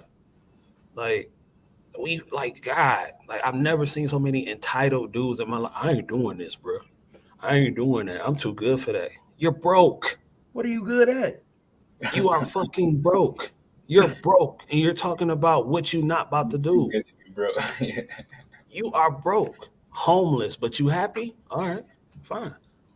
That's cool. And you want to talk about a passion, but you broke.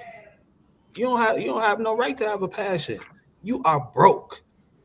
You living with your mama. You can't buy your food. You can barely change your clothes. Can barely wash your ass, but you talking about, oh, I'm unhappy.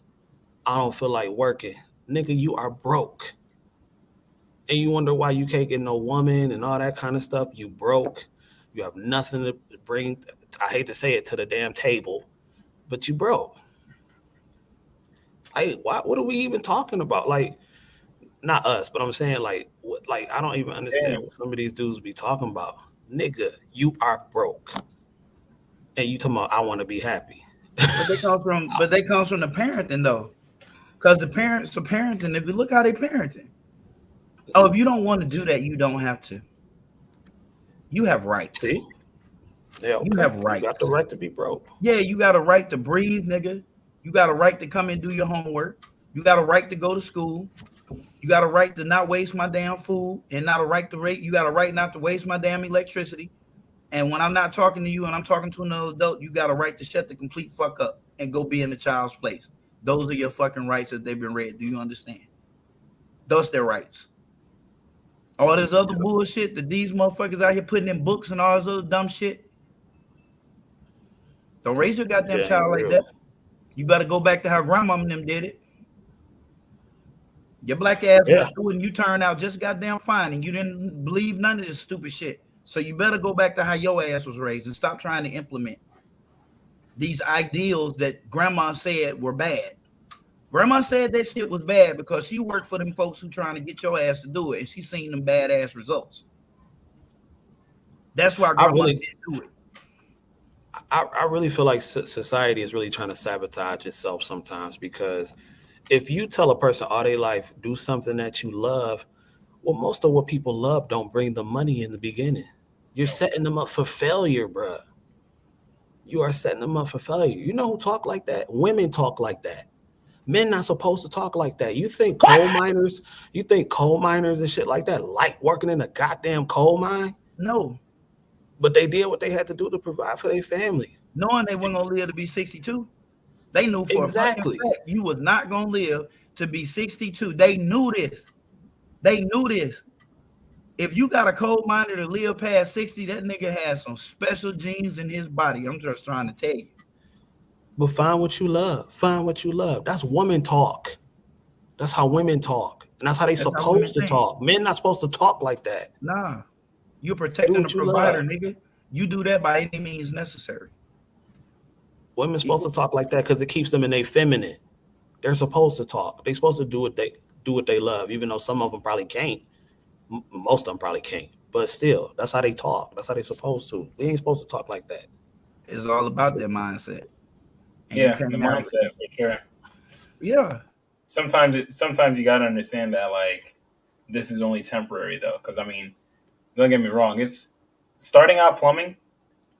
When I was outside in like 10-degree weather, 5-degree weather, digging ditches, like starting that shit that it was very hard to keep a positive mindset in those moments. It was a lot more. It was like, man, I fucked up. Yeah, like I just want to get like so many days. I'm just like, why the hell am I doing this? Why am I doing? Let me get one of them applications. What the hell am I doing this for? You know what I'm saying? Like, and it's funny. I actually got my friend a job. Within a week, he quit. He couldn't stomach it. He couldn't stand it. And I was telling him like, bro, like we just gotta last like a year. Just give it a year, and then we'll be able to actually move up, and we'll be done with this. We just gotta put in our time at the bottom. He couldn't stomach it. But now he's only working at a liquor store. That's why you can't hang out with everybody, bro. Real talk. I'm not saying that it was bad. Shout out to all my liquor store workers. You guys aren't bad people. You keep us nice and drunk. But at some points in time, you got to see the bigger picture beyond like your suffering at the moment. Suffering is temporary. If you're working smart, suffering is temporary. And honestly, even if you're just working to work, that suffering is still temporary, because if you're working, it's only it's a slow upward projection. It's a stock. You know what I'm saying? But sometimes you think I liked wiping ass? I didn't like wiping ass as a CNA. What? I did what I had to do though. Yeah. Because I knew I wasn't gonna be here long. Just like I'm not gonna be here long, doing this long. I mean, point blank, period. It is what it is. I ain't like wiping the ass, cleaning up puke, all that shit. But it was what it was. Emotional damage. Yeah, so I had to do what I had to do. Now look at me now. So yeah, man, killing it. Danielle, do you have a question?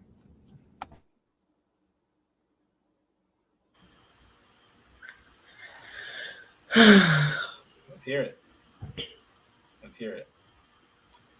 How common is it for people to be happy with what they do? What's that? How common is it for people to be happy with what they do? Oh.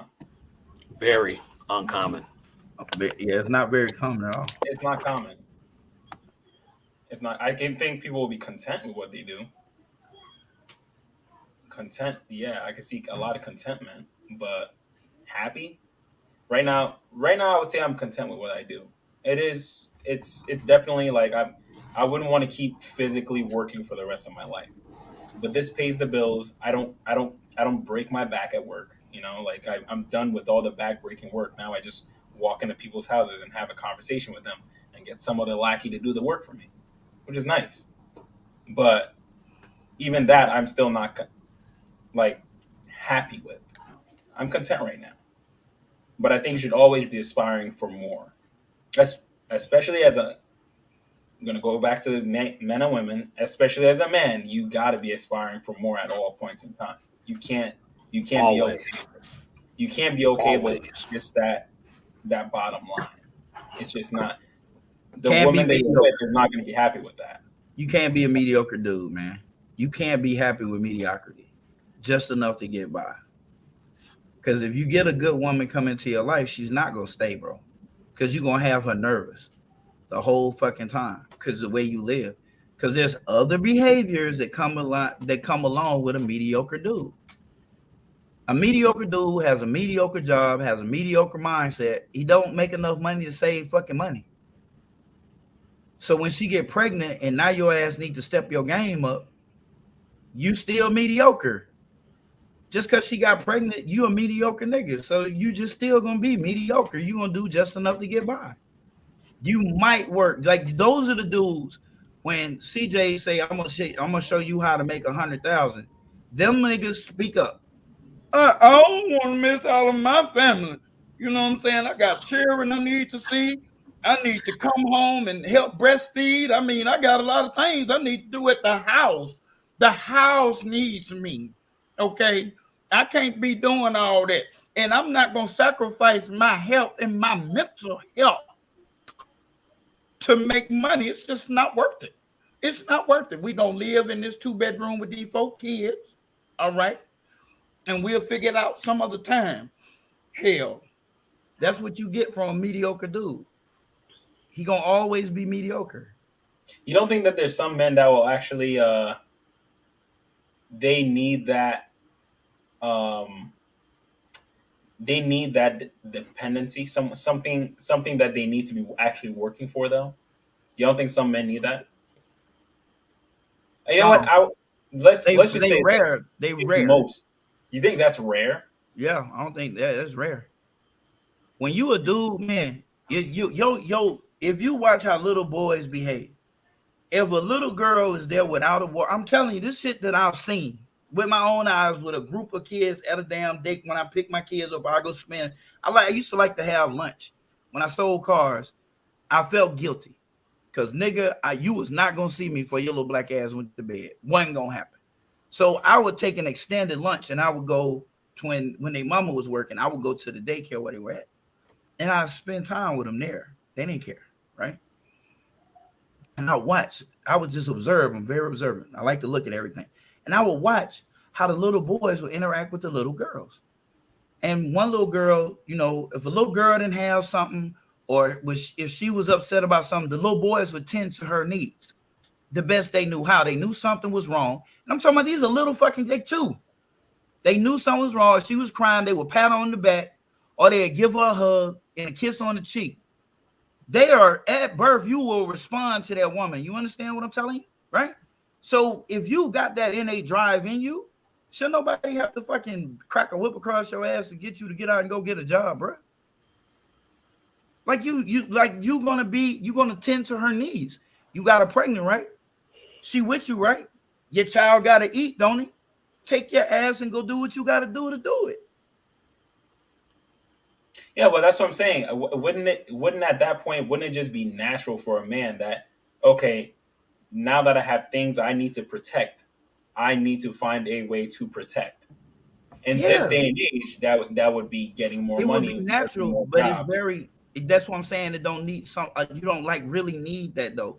Like you don't really have to have, you don't have to have that drive because you just made a life, right? Like your drive is going to be there. It's there. You understand what I'm saying? It's already there. It's there. And those who really excel and you don't hear them complaining, they out here getting it. You understand? They get it. But then when something like this does happen, you see them get it more. And they just do it. Like they might complain to their girl or somebody about it because they working a lot. But at the end of the day, they cool with it. I mean, I remember it was times where I just would not buy, and I could, but either I didn't have time to, or some shit like that. I didn't buy my. It was a time I didn't buy myself something for like 4 or 5 years, and the time went by, but I was never unhappy because of it. I was not like I can't never buy myself a goddamn thing. Nah, my kids had everything. My girl had everything she needed. We lived in a nice house. Everything was good, so that shit fed my ego. It made me feel I'm the motherfucking man, bro. You feel me? Like I'm good at I'm good at this. I'm good at this. I'm winning. It didn't matter to me. But when I did party, when I did get off and I had a chance, damn it, I had fun. I made up for every year I didn't buy myself something. I promise you that, and put them at jeopardy and everything. But that's another conversation.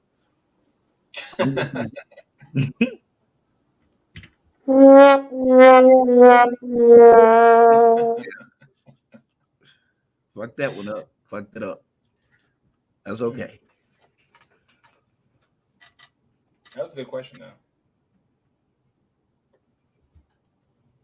Could you say it again, Danielle, please? How common is it for you to like what you do? Back still there. For Nick. Yeah, bro. You said be happy, I'm Danielle. learning. Right. You said be happy, not like. You said be happy with what you do. Yes, be happy with what you do. If you're happy with it, you like it. But happiness was the word, because that's what we talked about this evening: is working and happiness. Thank you. I like what I do. I'm not happy though with this. I like it though. It's not I like bad. certain aspects of mine. Okay. Not the entire thing. Not the entire thing. Certain aspects of it is what I truly enjoy. The people interactions, the helping them out with their issues, I very much enjoy. The physical aspect of it, of doing the job, I do not enjoy. Right. So that's why I could be content, because a big portion of my job is going to be customer relations and talking to them. So 2/3 is talking, and then 1/3 is actually physically working. So I can be very much content with this because it's like, okay, I get a lot more of what I want than what I don't want. And even what I don't want is still skills that can still be utilized outside of what I'm like. If I was just I don't know, if I was working at a register, I would still be talking to people, I would still be helping them out, but I'm just making a meal probably like out of a fryer or anything like that. I can be content with that because that's not something I could transfer into anything else. That's not something I could use on the side. Versus doing this physical work, that's what that 1/3 I don't like doing, but I could still use that skill that I'm doing now as something on the side to give me to make me money, as something on the side to help my family, help my friends. There's still value in that thing that I don't like. I think I'm happy with the aftermath and the results that come with what I do, more so than the actual labor aspect of it. I like it. I like what I do, and I'm content with the level I'm at. But I am happy, and I love the options that it brings me. I love the fruits of the labor. I love the things that come from it. But the actual job, I'm indifferent.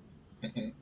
So pays the bills, gets you Right. money, allows you to live the lifestyle you like. Chris, what do you think?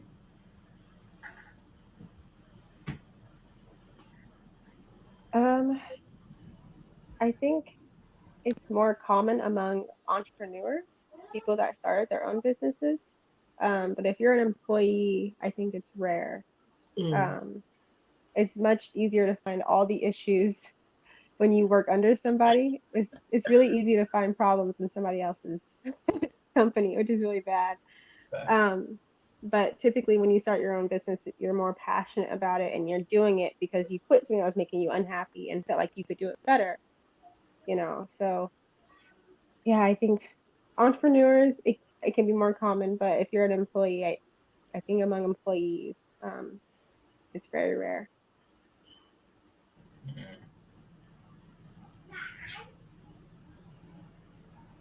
Tack, I see you unmuted over there. What are we talking? Yeah, I mean, I agree with what everybody said to that version of it. For Sound me, exactly I'm like on me. the side that Chris is speaking about. I do what I want to do, man. I make my money exactly the way I want to make it, man.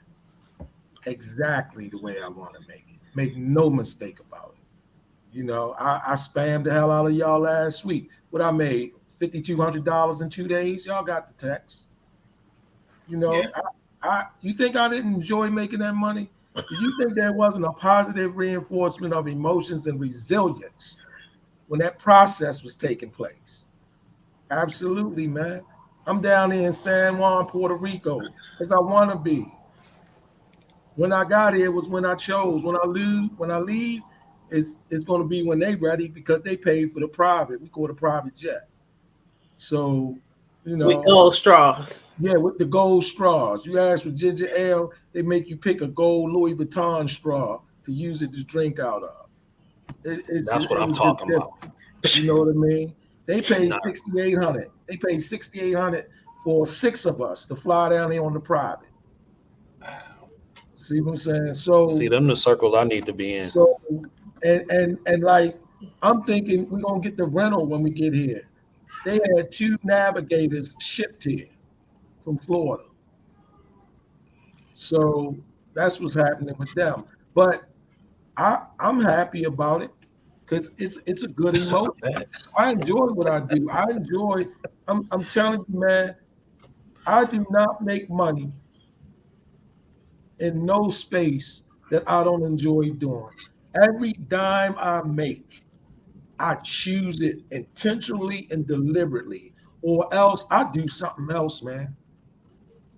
I do something else. But you gotta build that. You know what I'm saying? You gotta build that. That's like what everything y'all was saying. It don't come overnight. You gotta put the work in. You gotta build that. Those are the blocks. That's what you're working towards. But once you see some semblance of that, man, it's a done deal, man. And I'm gonna tell you, money is a funny thing, right? Not that I even really got money, but I'm gonna tell you, man, get $50,000 in your bank Stop the account. cap. Nothing to do. Get 50. I ain't talking about every other week I get 10 and no. Be able to pull up 50 right now or more, sitting in your bank account. All of a sudden, you don't even think about bills. You don't even think about them because there ain't nothing else for you to do. By the time you get that in that bank account, you already got the house, you already got the apartment, you already so deep on any car or reoccurring. It's different. So for entrepreneurs and for certain people, it's absolute, man. Yeah, it's a hell of a thing. Most people, they so humble with it. They play like it be a grind. They play like it's not as happy as it make them because of the circles they probably in. But a lot of people, man, they happy as hell, man. And it don't take no gang of money to be happy. You know, it really don't in that sense. If you're doing what you enjoy doing, see, that's the other aspects of it. That happiness is tied to a positive emotion. So if the activity that you're doing to make the money makes you happy, cool. When I was selling heroin in the street, I wasn't happy. That was an unhappy feeling because I was poisoning the community, and that was not a happy feeling. I was under the thing of getting robbed and going to prison, and you know, people reminding you that your grandmother said you wasn't gonna never be nothing and all that, and that wasn't happy. But it was making some money. But now, once you build it up the way you want it, you get it. I'm good, man. I'm good. This ain't got nothing to do with paying bills at this point. So for me, it's a yay. Tech, that's real talk about the 50 grand in your account. Yeah, get 50 and you watch stop, you don't have like, nothing to do. Watch you don't. I'm telling you, man, get 50. You listen. When I popped the 25 in there, and it was like, okay, thinking, and then you know how it go. Something gonna happen. They're gonna change the law and take it. You know how it go. I'm not educated, right? Well, I'm not school. Then you get the 50 and 60 in there. That shit just sit there because you're not running out to get nothing. because you pretty much got what you want. If you want to get something, you can get it. It's crazy how little money it takes to be where you want to be, man. But you know what? When I get 50, I want 50 more. There you it's go. like a challenge to myself. Like, can I do it again? Yeah. In this amount of time. You know what I'm saying? Stuff. That's good. Man, I'll be listening to you, right? I'll be listening to you. And like, I don't agree. If I had to take an exam, I wouldn't agree with a lot what you say. But if I had to take the same exam on your spirit and your theme and your thesis and your mantra, I check yes on every box for you, because that's what I get when I listen to you. To me, your whole thing ain't about people ain't gonna have issues and people ain't gonna face challenges, and some people just not gonna be up to it. Your whole thing is no sleep till Brooklyn, baby. I don't care what it takes. And your Brooklyn is you got a certain point, a certain aim, a certain goal. You got it mapped out. You got a plan, and you got to get it in. You not accepting any shorts. You going for it. Not at and all. that part, I'm gonna check yes on all the boxes with you, man. I be feeling you on that, man. Yeah. Appreciate it. That's good stuff, man. That's good. Don't lose that, man. Don't lose that, man. No, I need that 50K. I need to be on the jet sipping $3,000 straws or Man, $6,000 straws. When you get it, let me explain to you, man. When you get it, and I'm just saying it because it's really no money. Anybody you talk to, they say that's not no money. It ain't no money. I'm just saying when people see most people, not all of us, but like even myself, nobody don't need to be rich for real. People want to be able to comfortably live, not being sweat about bills, eat good, choose to eat bad if they want to, choose to eat good if they want to, look out for their kids, take care of the fam, like kids. They got access to my real insurance policy online, and I make sure that so your family don't have to duck your funeral out because they think you're gonna ask them for some money for some flowers and shit. So you get real insurance and all of the normal stuff, right? Like that's what a lot of people want. And then above and beyond that, your own sense of worth of what's good and how you redefine it and the quality of life, you'll smooth out on I need the Lear jets and I need the fucking yachts and all that, or you might be the type to need whoever it might be. But I'm just telling you, man, it's a different situation. It just be different. And then you get in certain circles. I ain't even gonna lie, man. Like the girl, she was like, come to the house, and I was like, the estate, because she live in an estate. She don't live in no fucking house. So we go there, the limo there with the Sprinter, and we riding two people in the Sprinter, and we don't even go pull up at the front of the airport. We go through the gate and pull up at the Falcon 900 LX private at the plane with the pilots and the lady out there waiting to meet and greet. And you I'm guys like, probably walk around the metal detectors too, right? None of it. They just loaded the stuff, get on there, and they like, look, we got the food for you. You wanted the shrimp, you wanted this. When we hit 10,000 feet, it's popping. And it ain't cost me a dime. You feel me? But I'm just saying, people living like that, black people, man, they living like that. You went through a private airport, Talk? Yeah, private airport on the island. Yeah. You ever heard No of metal detector. None of nothing. it. You just None walk of in. None of it. Smells good. Private airports are the didn't- best. I didn't meet I didn't meet nobody. When I got to the house to this state, there was a black Mercedes Sprinter and two big Navigator trucks out there. They loaded our bags.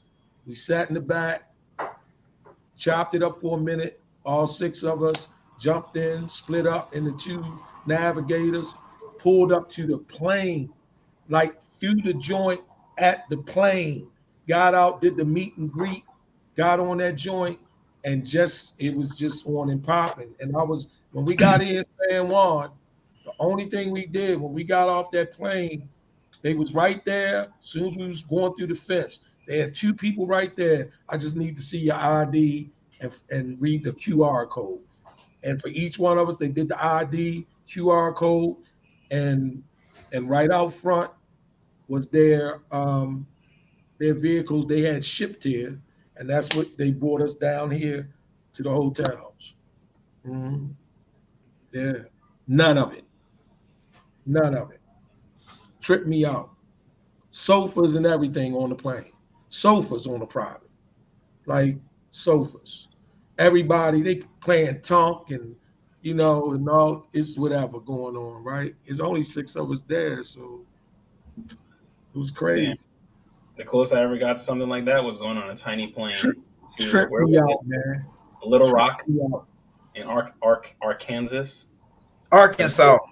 In Arkansas, all right. The Shout closest I out ever to Jesse Lee got Peterson. Yeah. See, I don't drink, right? So I don't drink or smoke. So they had all types of bottles. I was like, damn, it looked like they stopped at Drink Chaps, man, and just took half of what was on the table, put it up on that jet, man. And yeah, it was weird. It was weird. But anyway, Weird. like I How would say, you describe it? happiness, doing what you do. When you can do what you want to do, when I leave this joint and go back, then I'm going to Harlem.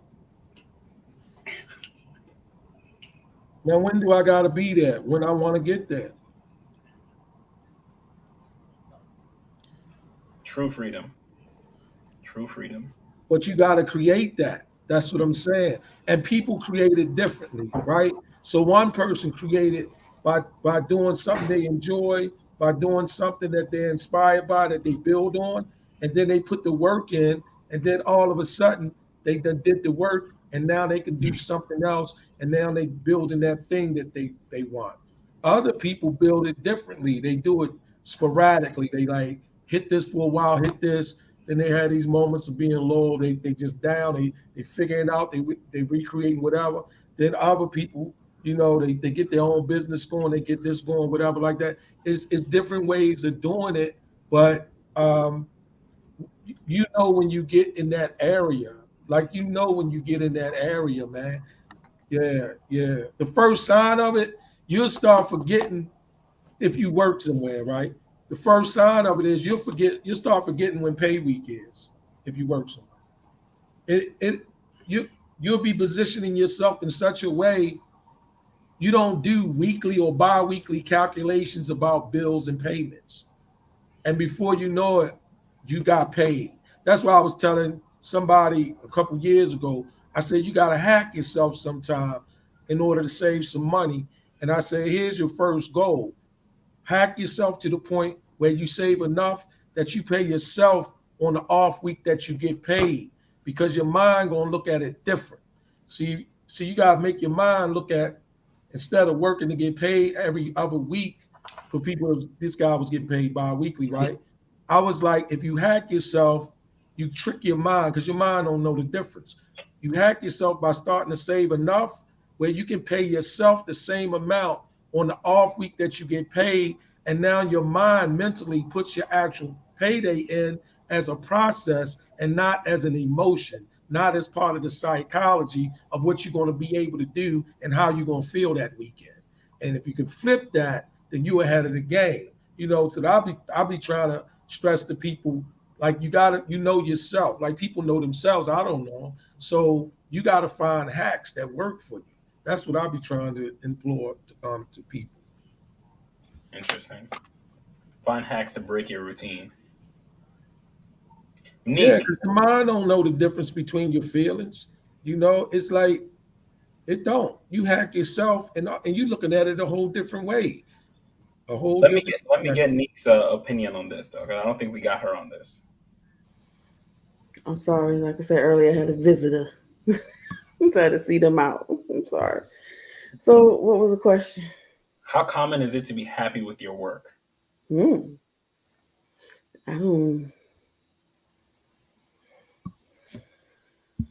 don't know the exact number, but I would guess 50-50 maybe. 50-50, huh? I think that some people is all right at that time or whatever they're doing, so that's probably why it could be 50-50. I don't want to veer off into something else. No, say what you want to say. Say what you want to say. So I think people are just a lot of people are just doing what they need to do to get by, and then if something actually comes along that's their passion, they may want to do it.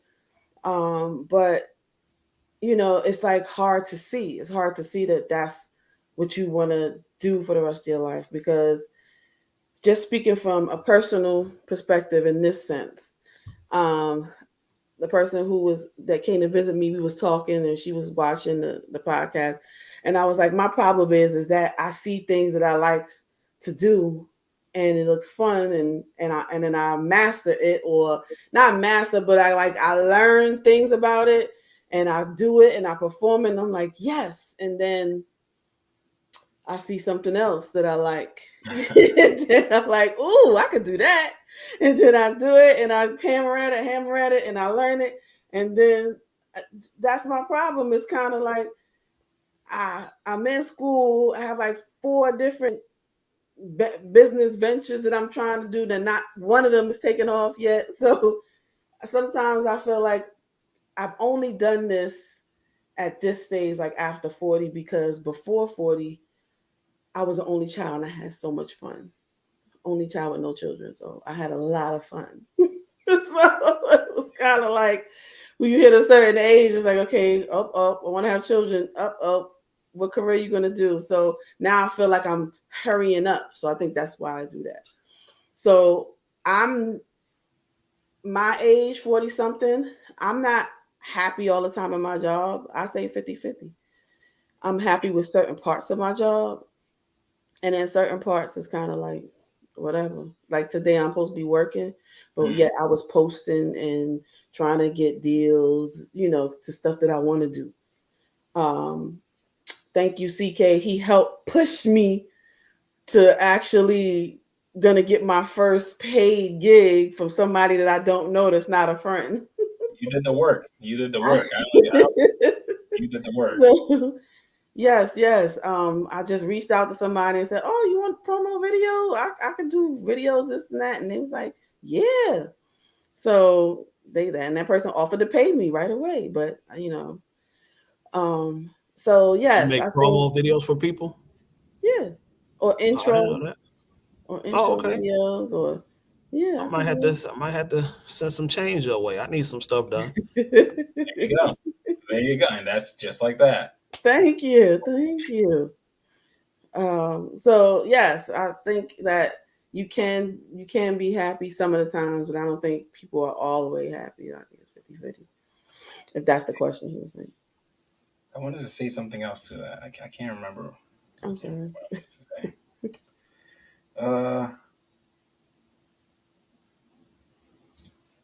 Damn, I really forgot what I wanted to say. You just turned 30 on Thursday. Come on now. Listen, I heard that when you turn 30, you forget. And it's really already kicking in.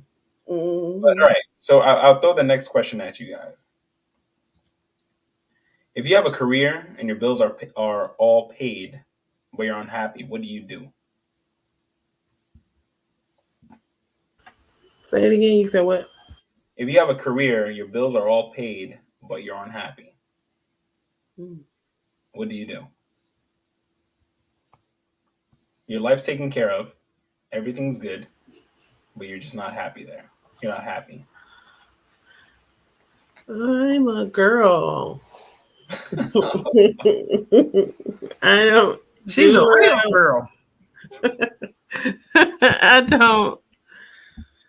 I don't stay nowhere if I don't want to. I'm not, whether my stuff is taken care of or not.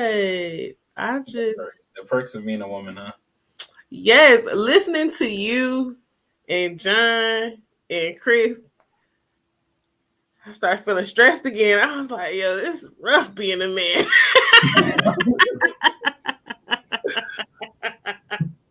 We don't want to talk about, they got it so hard. It's like, oh, okay. Got it. Like, bruh, ain't nobody got time to be thinking about being responsible and having to work, bro. You know what's crazy? I was actually thinking when Tak was saying that story, I was thinking like, damn, he had to work himself to that point where he can now take this trip. But there's probably a woman there that just knew a guy and was on that same trip. She just knew the guy. Especially if she a dime nigga, she know, boy, what? And she was just there. She was just there. He worked himself to get to that point where it's like, yeah, I got 50 racks sitting in my bank and I could be out here doing everything I want. Like I'm on no one's time but my own because I worked for it. And she's like, well, I knew the guy that worked for all that time. So hold up, what you talking about, man? No, I'm saying that for men, we have to work to that point where you are now. Where it's like you worked yourself to a point where it's now like you're on that private jet, gold straws, everything like that. But for women, they could just know the guy that did all that work. Some women. For some women. So check it out. Let me show you how I go. So check it out. Hey, Dr. John, yeah. So let me show you how I go. No, there's some desperate men out there. So 7+. I'm not bringing a gorilla bear on no fucking private plane. You can forget it. 7+. 7+ gorilla bears in the back. Nope. Maybe 8. Maybe 8. So it's definitely a rating, right? But so check it out. So let's show you how this go. I'm in Atlanta. Yeah, I'm in Atlanta on Thursday or Wednesday. Wednesday or Thursday, I was in Atlanta, right?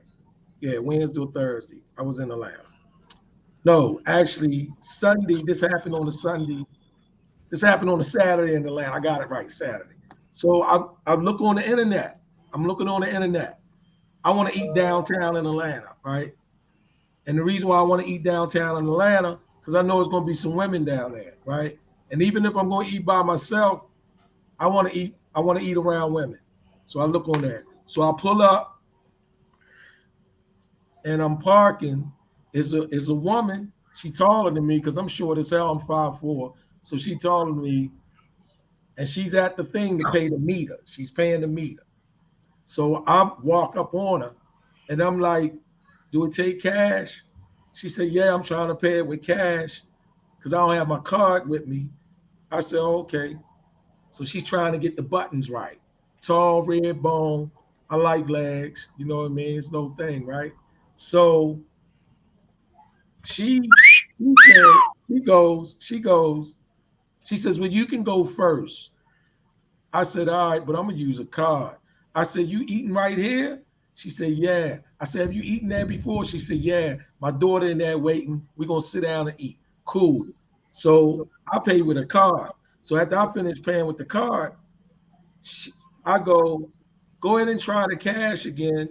If it don't work, I'll pay for it. She said, all right, and I'll give you the $5. I said, you ain't got to give me nothing. Just pay for it. I mean, just go ahead and try it. So it didn't work. So I paid for it with the card, $8 to park. She right there. I'm parked right behind her.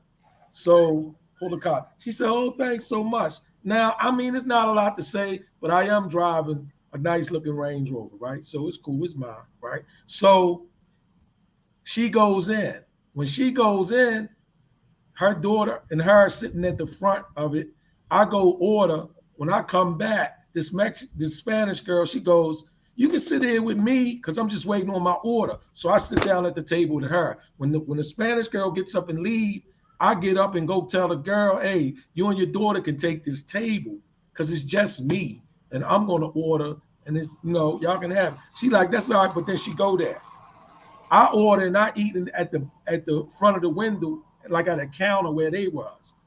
When they got finished, she comes over and says, it was so nice meeting you. Boom, boom, boom, boom, boom. I'm like, yeah. I'm like, okay. So I'm going my way to Puerto Rico. And she said, oh, that's so nice. I've never been, boom, boom, boom. So I said, well, look, if you want to give me your number, you can. And maybe when I get back from Puerto Rico, we can chop it up for a minute, right? So she said, oh, that would be wonderful. Check out what she do. Now you tell me. She pulls her phone out because that was natural to do. She get ready to text me. She says, you know what? I'm getting ready to switch phones. So there's no sense in me putting you in this one. She puts the phone back in the bag, pulls another phone out, I swear to God, and texts me from that one, right? And she gets the information. We exchange information like that. Now, you tell me, Why would she do that? Why would she got a man and that's her burner phone, yo? Yes. I asked, I said, do you got a man or a husband? And I ain't whispering asking, because what I do is I ask women that. Here's why I ask women that. I don't have to call the woman. I see different people, right? I have friends. So I don't have to lie. I be like, you got a man or a husband? She was like, nah, I'm not in no situation like that. I said, okay. And then we did it. But she did it on her phone. She done hit me up a couple times since I've been in. But see, what I'm saying is, I'm gonna just cash her out if I want to have fun with her. That's all I'm gonna do. I'm gonna be like, look, I don't want to know your religion and all that. I don't want to go. I don't want to con you. I don't want to do all that. Let's just have some fun if that's what you want to do. You know, whatever like that. It's just like down here. I got a date with somebody tomorrow. I just met them today. You know, I mean, when I say date, I don't mean we're gonna be. Could it be her work phone? It could be whatever it needs to be, but that's a crazy look because her natural reaction, she grabbed that first phone and was getting ready to do it. So why is it so important that you put it back and pull out another phone? She don't want her main dude to see. My man. I'm curious. John, in this situation, what would you do? She was about to put the number in. She stops, puts that phone away, takes out the second phone, and wants to put it in there. Our resident pimp. I'm gonna. I don't give a damn. I know what she Oh, got. me going neither. on. I I don't didn't even either. need to care. I don't give a fuck. You know what I'm saying? Like, I know what it is. Thank you, man.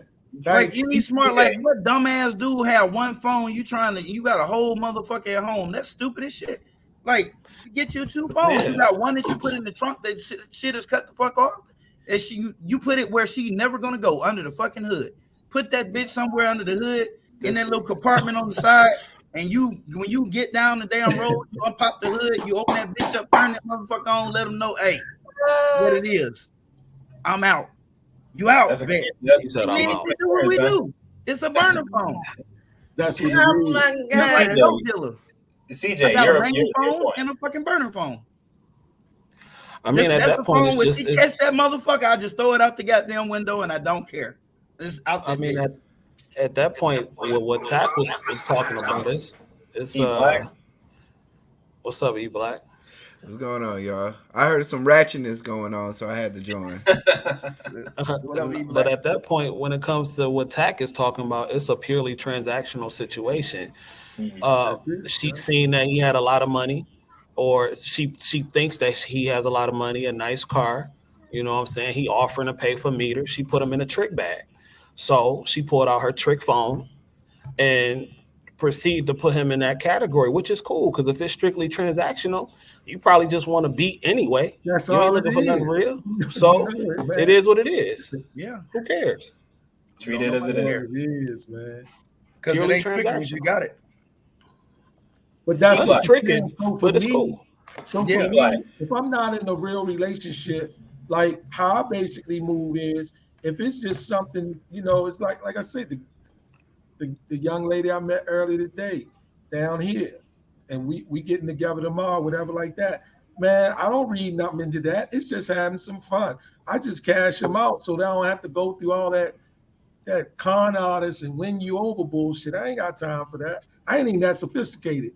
Just, you know, let's go. And That's what most men with money do. That's all. But see, that's the difference between a real, I'm just gonna shut up, and a lame. Like every woman that the motherfucker meet, he trying to figure out how to be a wife to him or a husband to him. Like, nigga, women don't always want that, bro. They sure Just don't. as sexual as we are, They sure sometimes they don't. just want you to beat they fucking back loose and be done with it. She got this image of you, and you might need to live up to it. So if you need to go get you some, you know, some kryptonite, stretch, do you some Pilates, drink you some water, some nigga, do what you gotta do. But they ain't trying to marry you, bro. Like she heard you when you said you just down here for a little bit. Exactly, man. I promise you, she heard you.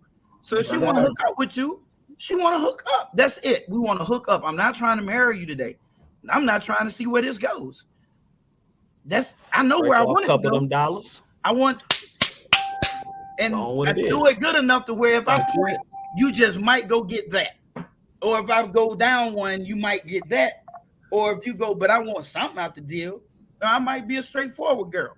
might just tell you, hey, look, I got a light bill to do, and it's $245. Can you help me with that? And hey, John, but they do though, John. Listen, you already know this, so I'm not telling you. I just say that when I talk.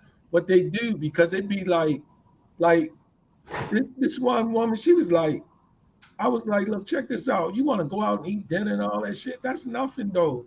Why you don't just pick some type of real bill you got that I can help you with? Why would you just try to do this through a meal? Instead of trying to move to the fucking side of the menu. Yeah, you know what I mean? Stay right here, you know what I'm saying? They be like shocked. They be like, I give me shocked some and shit, energy, right? nigga, and do this and be done with it. I be like, nah, man, you ain't, you know. I done paid water bills, tax bill. I done, you know, it's nothing to me, man. I'll pay a reoccurring. I'll pay a reoccurring. I don't do a reoccurring, but I pay the reoccurring so a person can you know, experience a skip. That's all. I'm not mad at that, bro. I'm not mad at that. After you ask him that, I want to let E Block say what he has to say. Oh, okay. Yeah. No, go ahead, Miss Neek. I'm enjoying the dialogue. I'm sorry. I wanted to know that because he said, "Well, hey, won't you just let me just pay a bill?" So that makes you a trick, and that makes her what, a prostitute, a hoe, a slut? I don't have all of that. Yes. Which one? Yes. I wouldn't But it's disrespect somebody like that. I'm into self-labeling, right? So it's cool with me. To me, it's good because let me say this to you though. Let me throw this in there, Neek. I'm gonna throw this in there, right? Not to you. I'm just saying I'm gonna throw this in there. Cool. You know how many nice looking women, and that's subjective. I'm just saying to me in my eyes, is at home banging niggas that's stealing from them and fucking their credit up and getting them put out of Section 8s and voucher homes and molesting their kids, and they doing that for free. So you know, I'm not saying that's the situation all the time, but there's some other considerations with some of these women is stepping out, especially when it's off the radar. See, for me, it'd be off the radar because I'm gonna come through, I'm gonna make it easy. It ain't gonna cost you nothing but the time, and the decision is yours. It's nothing, you know, it's nothing. Absolutely. Okay. No, I was watching a podcast earlier today that had me hooked like Jerry Springer. It's called Auntie Gina, right? And they was talking about what's the difference between a prostitute, a hoe, and a slut. So I thought maybe I just be feeling bad when they want a meal and somebody talks smooth to them. Like, let me pay your fucking gas or electric or put half to your mortgage or something. I mean, a meal.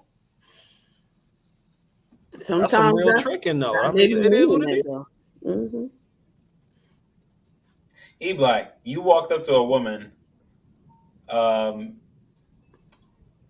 She was about to put your number in her phone. She stops right there. She puts the phone away, takes out a second phone, and says, "Okay, put your number in this phone." Is it a flip phone? Because Whatever, it could be a sidekick if that's what you want it to be. No, because if because I heard the story, and if she had an iPhone 13 and they both had cases, and and I'm like looking at it, I'm like, but a glitter case, like where are you going with this, man? how you get your new phone, and then you got to upgrade the case, and then you gotta like she could have been literally switching phones from a stalker boyfriend. Okay. That's what I like. That's how mine goes. Like I'm following your. She said that she said that when she reached in. That's why I was saying, to me, her natural response was, "Oh yeah, sure." With that energy, she reached in her purse, she pulled the phone out, and she hit the security key. And right after it must have the screen opened, she says, "Oh, you know what? I'm getting ready to switch to a new phone anyway." And she drops it in, pulls out the other one, and put me in there. Now, my thing is, I wasn't thinking it then, but later on when I thought about it, I said, well. Wait, hold on. Tack. Hold on. Before you say what your thing was, I want to know what E Black would do in that scenario. No, that's exactly what I was thinking. Like, I was just thinking literally, like, maybe because women, they do this thing where they switch phones when they're trying to hide from a dude, or they might be in and out of a relationship. So I may be thinking that way. Like I said, my mind kind of goes into like, okay, did she pay for her own dinner? She's there with her daughter. Is her daughter well dressed? I'm looking at all optics to kind of figure out why you got two phones. And if you got a basic job and you got two phones, then I'm kind of thinking like, okay, well maybe you do got a trick phone. But other than that, I'm thinking you probably leaving a relationship. Or you getting stalked by a guy. And I'm just can't thinking, I don't care what the reason she got two phones is. Because I ain't trying to be with her. I just trying to hit. That's it. I'm not. She can have 4 phones. Okay. I mean, it is what it is. See, tricking is cool, but prolonged tricking is a dangerous thing, though. Mm-hmm. I think it's a very dangerous thing. But why it's cool. Why prolong a trick? Like, what? If it's going to be a Well, trick. I tell you this. I think a man has to be self-aware. If you're self-aware and you want to be a lifetime trick, that's fine. There's nothing wrong with that. But I think a lot of men get tricking confused with actual desire. And to me, that's two different things. Yeah, they are. But with the way the dynamic of the world is going, I don't see the difference between, if I was younger, I can see it in the women that's in my age group. You can see good women. But it's definitely a difference between, because all that money and bills and everything that you pay just to get that time, because you can do it and that's cool. You have the means to do it. She'll do the exact same thing to another dude for absolutely nothing. And then but I don't. So let me say this. We paying for convenience. I don't look at it. And that's cool. That's what I'm saying. I'm not knocking it. No, I'm saying that's not even part of my thinking that she'll do it for somebody else. It's like my homeboy tell me. He says, man, I don't hate you for it, but I frown on it. You should frown on it because you wouldn't be able to do it at this level. You should be pissed off at it. That's what I tell him. And he says, no, it's not that. No, it is that. Because if you could afford it, you do it. Like, I'll give you an example. A lot of dudes, they date girls, they date women, they court them.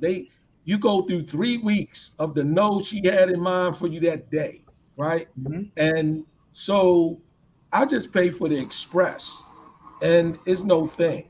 I pay for the express. Look, I'm not doing it. I don't have to do it. I think it's like a basketball player, right? Y'all know what this thing called cherry picking is? Yeah. No. Yeah, I do. Like that's when, you don't play no defense and you just go to the end of the court and wait for somebody to throw you the ball and you'll get your 2 points, right?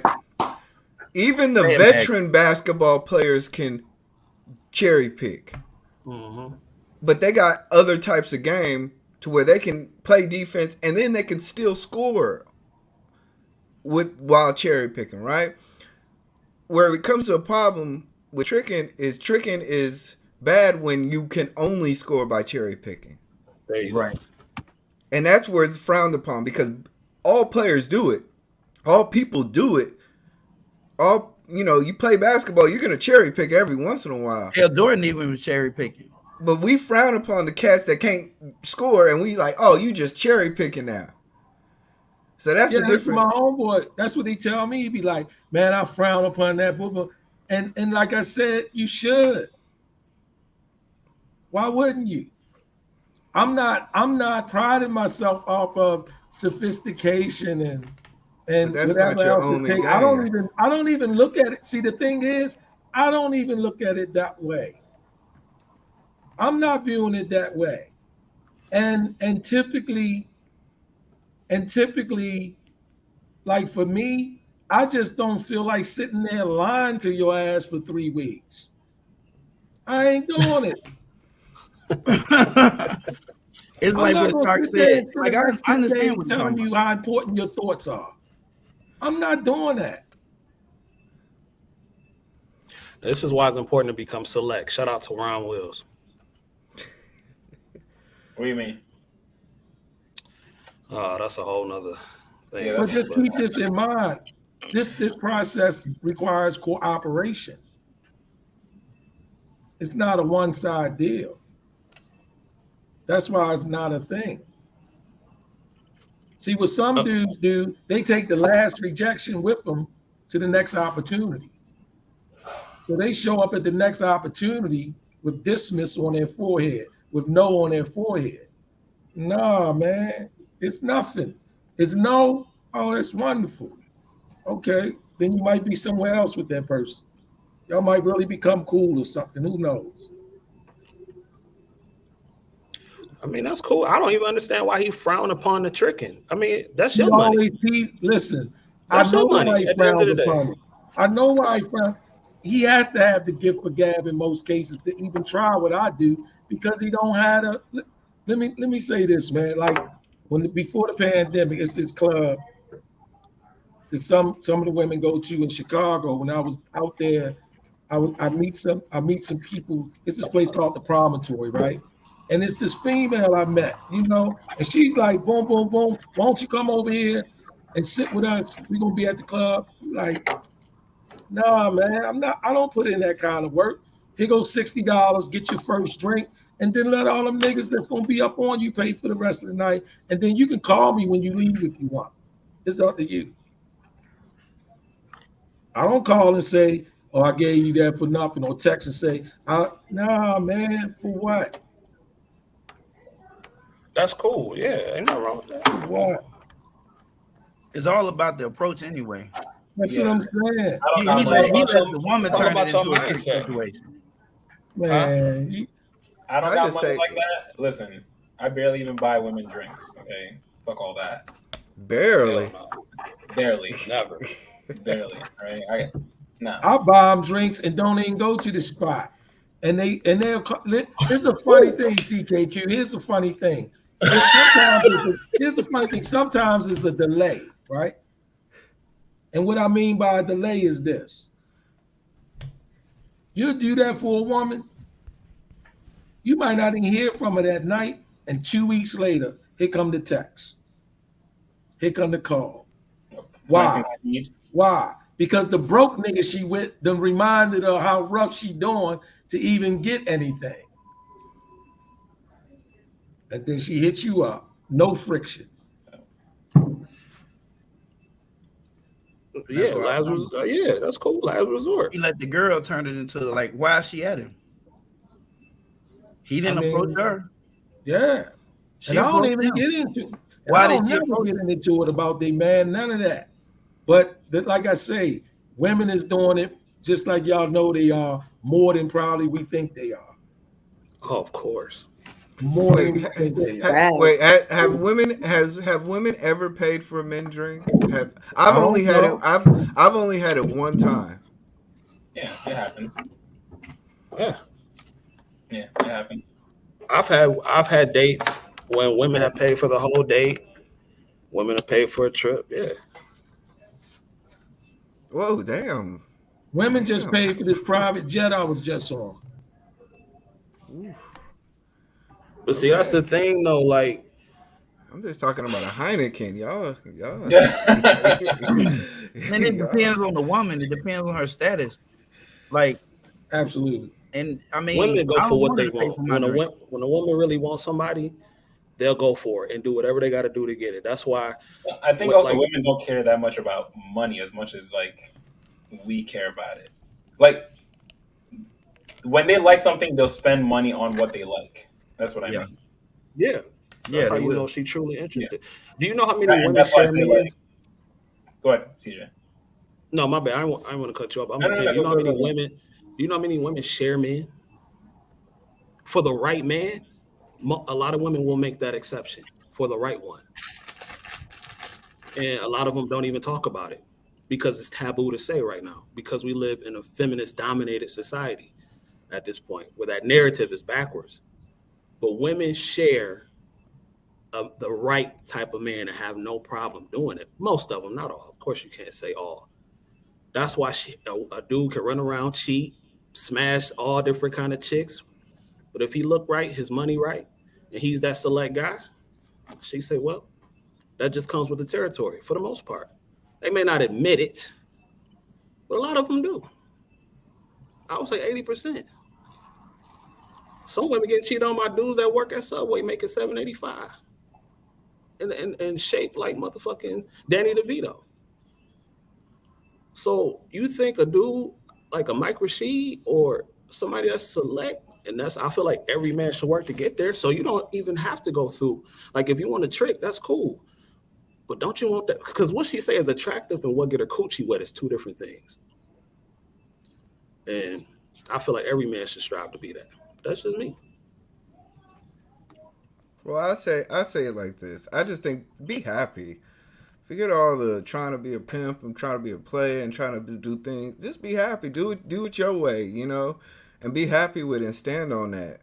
Sometimes we try to force brothers, hey man, you can't do this, you can't do that. I'll be like, bruh, do whatever you feel like is comfortable in your game. If you feel like taking a girl out and waiting 3 days and you're comfortable with doing that, that's fine.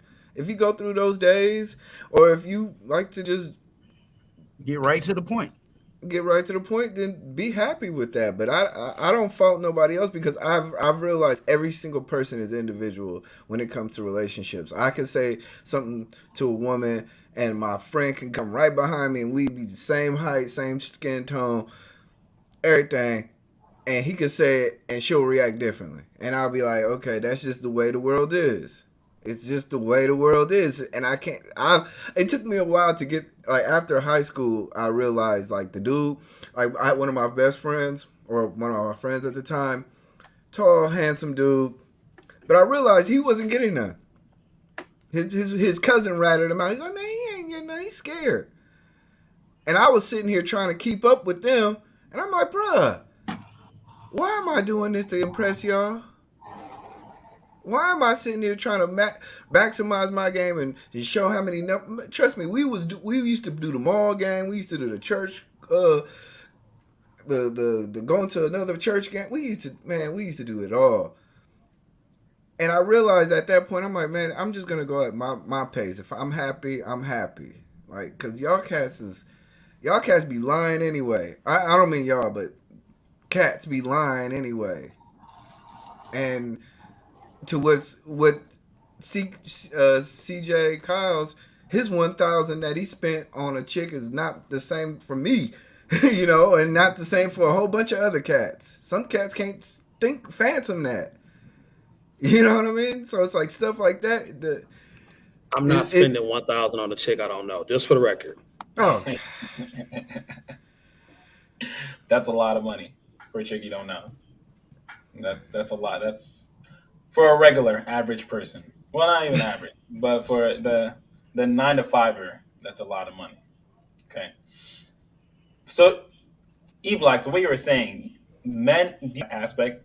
It's always been a competition. You've always been trying to figure out who you can get, and the top of the schoolyard, and the hierarchy in society, and even in college, it's always been a competition. So, yeah, I mean, let's just be real about it. Most of our adult sex life is really just keeping up with an imaginary number of somebody who we feel we honor.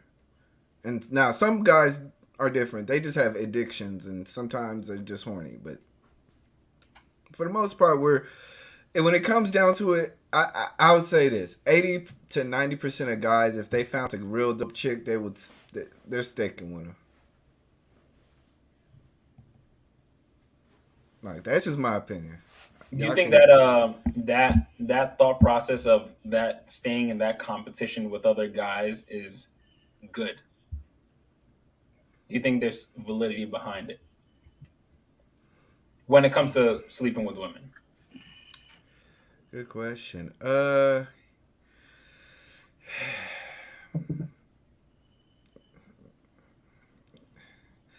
No, and yes and no. Of course, you're gonna get your reps in. You're gonna not be as committed. You're gonna hang out with the boys, sow your wild oats. You're gonna figure out what manhood means for most of us in society. Yes, that's the good stuff. No, in regards to, I've seen a lot of brothers get a lot of females pregnant. I've seen a lot of brothers miss out on good women. I've seen a lot, and to where I've been like I had to tell one of my homeboys, like, bro, you just broke up with a chick. Why don't you just chill for like 3 months and just like get your stuff together? And he was like, man, he didn't listen. So I think sometimes the chase becomes too habitual for a lot of men. The chase just becomes it's a habit. Like you gotta go out. Where the hoes at? Where you just gotta do it. And it's like I'll be like I had to sit back and like look at a lot of dudes. I'll be like, bro, like I'm good. I'm Gucci this week. Like I'm good, man. Like I'm using Gucci references too, so I'm old. Chris and Neek, from a female's point of view, have you guys ever found yourself in competition with other women for a specific reason? Ooh.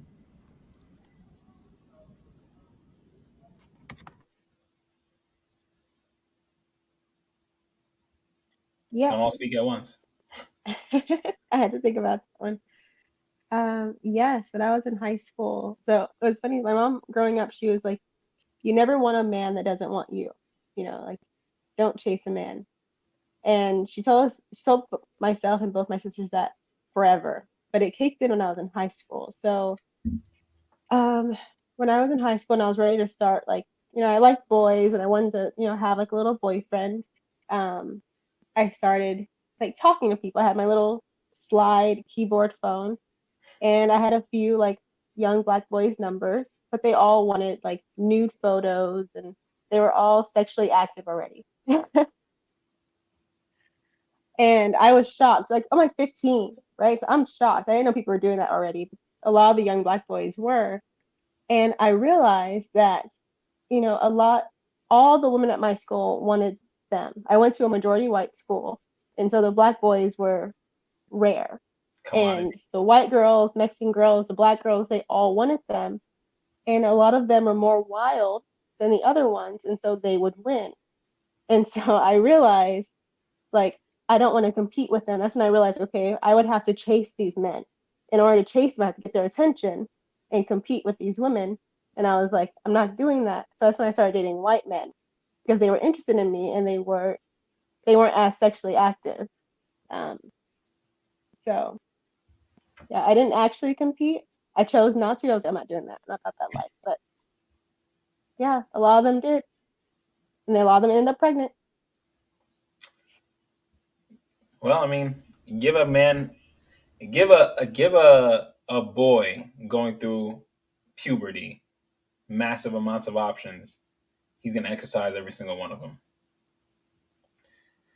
What's going on, my man? Nice to see you here. If you have time, hop on the panel if you'd like. Link at the top. Neek, have you ever found yourself in a position like that? Competing. In competition. No, I think my mother was kind of similar to hers, but I was always somebody that was cool with dudes. So I never seen myself as trying to, when I was that young, even at 15, like she was saying. So, I mean, I like boys or whatever, but it was kind of like I was always that person that was cool with dudes, cool with chicks, and people, they would start coming together and mingling because I was around. So I was always that mediator person. Let me say this. I was never in that competition. Like, if somebody wanted me, they would approach me, but I'm not.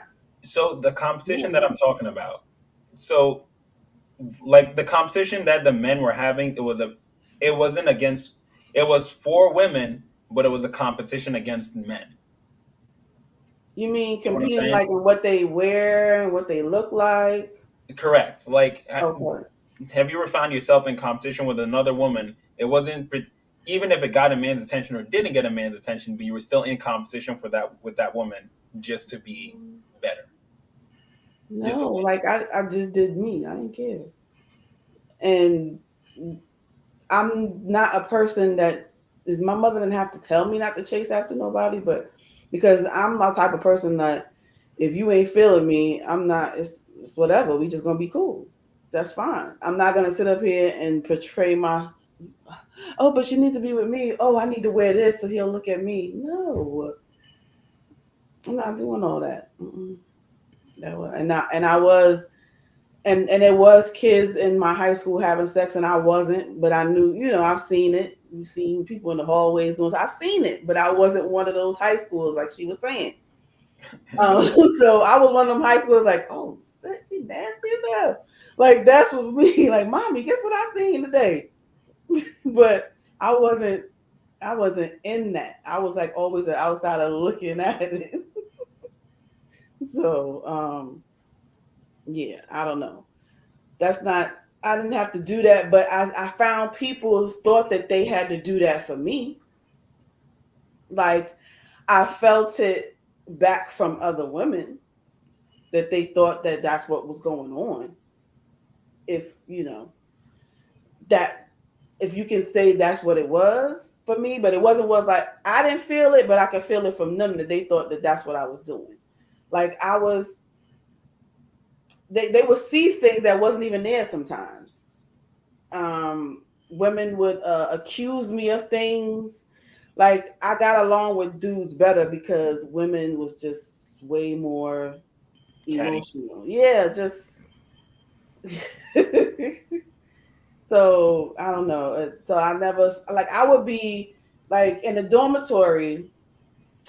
You have two different girls. You would have a girl have a line waiting for her to do some things in her room, or you would be in another room where it was like 5 dudes and we playing baseball, and I'm the only girl in there, but we playing baseball on the motherfucking game, and ain't nobody trying to hit me. We all playing the game, just talking shit to each other. That's how I was. So the girls was always upset with me because I was cool with them. So I would feel that from the women. So yeah, I felt that. I felt that from the women, but me, myself personally, I ain't give a fuck.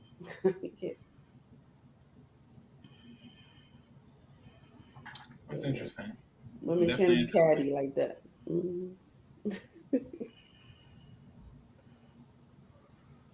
Well, I got any other responses? Anything else you guys would like to say? Oh, I like this question. This was the reason why I joined this question. Oh. If you have a career and your bills are paid, but you're unhappy, what do you do? That is very interesting because I try to tell a lot of people, I'll be like, man, you're not Superman forever, right? And then there's a lot of things like spiritually you're gonna have to get right. You're gonna have to find your purpose. You're gonna have to like look at the person. Your gray is gonna start kicking in, and then you're gonna go through this midlife crisis to where you see it? He got like 3 gray hairs, and now he think he. Come on, man! It's in the beard too. You know it's legit. He black talking about a mother like this. Yeah. That's great. The type of gray hair that you can't cut out no more. It's just there. Grow back gray is just there. Like, grow back gray. You gotta diet. If you want to get rid of it, you gotta buy the whole kit too. You can't even use some of it. You gotta use it all. Yeah, I plucked this one twice. Okay, I plucked it twice and it came back. Don't do that. It's gonna make more come in there. You're gonna make 3 come out the same hole. Stimulate that follicle. It'll make me look distinguished. All right, I'm all right with that. Nah, don't rush. Yeah. Mm-hmm. I'm sorry. I'm like a skunk right around here. I was thinking about how catty women could be. Like, women could be really vicious when it comes to competing. Mm-hmm. And men, I feel like they should have some type of competition in them. They should have that. What do you mean? It shouldn't just be, do whatever. Like, you have to have that competition. Like, how are you going to be able to get the person that you want to get if you just lay back, letting it come to you all the time? You the man, you're supposed to be the leader. You're supposed to see. I got to disagree with you there a little bit because I think when women's competition, it makes sense when they're competing for men, it makes sense because a man can elevate or change a woman's lifestyle. But a man competing for women, what's that going to do? Woman's not going to change a man's lifestyle. The man needs to be in competition with other men for getting jobs, increasing their value to the world. I'm talking That's about what you men should be should in learn competition how to compete. That's a part of it, though. You should Learn learn what how to be better. Yeah. To learn how to make yourself better. That's competing. That's why. So you can do that with women as well as other parts of your life. That's what I'm. The hardest thing for a man is he has to become well-rounded. I would yes, he has to get there and become experienced with women, but I would never tell him that he has to be out there competing for women. Is that Like, do you not understand? directly. Correct. Right. Like the women are a result of you competing in another area. Yes. The prize. If you compete in this competition here, your prize is the woman, but you have to compete here and win here first, and then the woman will come. But it's kind of different for women, where it's like, I don't know. I don't see it. I see what you're saying. No, I never competed with no I actually get what she's saying. I get what she's saying. Like you do have to, like women do smell the pheromones of your aggressive game, and they smell the G. They smell that's all the aura of a man.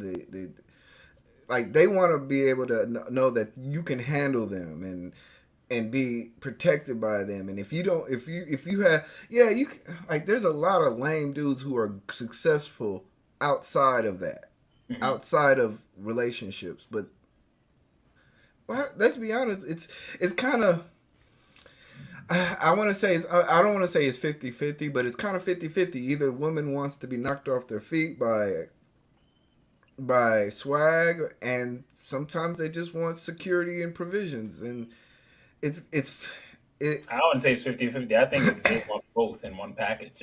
Yeah, they do. Okay, they want both, and I think it's a coin toss depending on who they meet. Yeah, you're right, and it's just kind of, and I don't want to say that a man shouldn't go out and get these things and just purely work on game, but I'm just saying that if you work only on this, because I remember there was a guy on Kevin Samuels and he made a lot of money and he was a traveling something in his job, but he made money, worked, really did well, but he was socially awkward. He had that's never, what I'm saying. That's he what I had was saying, never like, hunted. He had never attempted to hunt it. He had accepted his position and his situation to where he was only going to allow for certain women, unless there was sparkles and bells ringing, he would have casual sex or he would be non-committal, and he never learned the relationship values. And even Kevin was like, yo, you need to learn how to get a girlfriend before you even talk about having a girlfriend and thinking about marriage and all that stuff. Get a girlfriend, because right now I'm getting a different vibe off you, my guy. And that it was during this men's week, and I was like, like that's kind of that game that you have to play. Women do want protection and provision and to be provided for. That makes it, that's almost a cheat code, but so, you have to be able to catch. That doesn't require a man to that skill doesn't require a man to compete to learn that skill. That a man deciding I'm going to commit to this one woman, that's for him, he just has to say, okay, I'm going to commit to this one woman, and that's it. CK, have you ever looked across the bar and you were the black dude in the club and there was another black dude in the club? In a white bar? No. Okay, come on, man. There's this moment where you look around, you see who's out there, and you be like, oh, I'm the only black dude here. Hold on, what are you doing here? Oh, okay. See, that's why the competition thing to me is a little. I've never looked around and seen other men as competition. Man, I've never. We can. No, listen. That's just that. I'm just saying. For me, I don't think I'm the norm, though. I think more men see other men as competition. But I'm looking at everything. I don't care. I'm looking. Hey, who the dude at the bar? Is the bouncer here? Okay, who? I'm scoping out everything. I'm looking at. Okay, they got all the jewelry. Okay, all the women who like jewelry, I'm not competing with them women. Okay, so I'm starting dwindling down the type of women who might be available, and a couple of Hail Mary shots might have to get kicked in for some, but it's just a part of the game. It's just part of the game. So my whole point of me saying that was like, okay, sometimes when you're a black dude in a bar and a white bar, and there's another black dude in there, subconsciously that there's a white girl somewhere running around wanting some dark meat. You're gonna have to separate yourself. Interesting. Okay. You're gonna have to separate yourself. She gonna go up to him and he's gonna be like, "Hi, how you doing? I work at a Fortune 500 company." Are you gonna be? And you looking at him? You just staring at him like, "This dude is corny." So you are. So it's like things like that. Like what I say. Having competition does kind of breed like a sense of like okay, I know where I'm at, I know my place, I know who's around. It gives me the fortitude and the know-how. There's been tons of clubs where I just sat back in the corner, just sat. You know what I mean? Like just sat in the corner because all these other dudes gonna bore them. There's been some clubs I've been like, look, it's 10 o'clock. It's this club too fancy for me. I ain't got the drip for all this. I'm about to just run and try to. That's the part of competition that I agree that should be happening. Like just like knowing how to get around. Like that's what competition breeds. Interesting. Okay. You can clip that one too. That's for the books. CK is looking at me like, yo, what do you mean upstairs? No, listen. I think John and I have had this conversation before, and he's very much said similar to what you're saying. Like he'll go in there, he'll scope out his competition, the men that he's up against. I've just never moved through the world like that. How tall are you again? I'm 6'1", 6'2". Okay, so that's why. You a little too. You got a little too much polish on you, my guy. So I got lucky with genetics. I really did. I'm not even gonna cap. Like I got lucky, but I don't know. In my life, I've never looked around at other men as competition. If anything, I'm just like, yo, the more we all look like we're a good unit, the more women are going to flock to us, and that's always been the case. When it comes to like unit of black men, at least. I always like to take my bone and go to a corner with it. Okay. That's the way how I move. CKQ, can I comment on what you just said? Yeah, of course. I don't think it's when we say competition, I don't think it's me versus you per se, but the competition aspect of wanting to be the best in your own right. That is who I'm that's the competition. Wanting to be number one. I want the highest quality chick. I want the best food. It's not necessarily that CKQ, I just want to be better than you. I just want that competition. No. But the desire to win, I think that's what's missing from a lot of men, the desire to want the best result. You know what I'm saying? I feel like all men should want to be number one in whatever they do. If I'm gonna be a nurse, I want to be the number one nurse. I want to be the best nurse to ever do this shit. I think that's the mindset that people have, that they should have, and if they don't, that's cool. But that's what I think is missing from a lot of dudes, because now we live in a society that says everybody gets a trophy, and that's not true. That's not true. Even the ladies compete for the right guy, for the right man. If that lady has a good man, she has to compete. She has no choice. Nature is telling her she has to compete.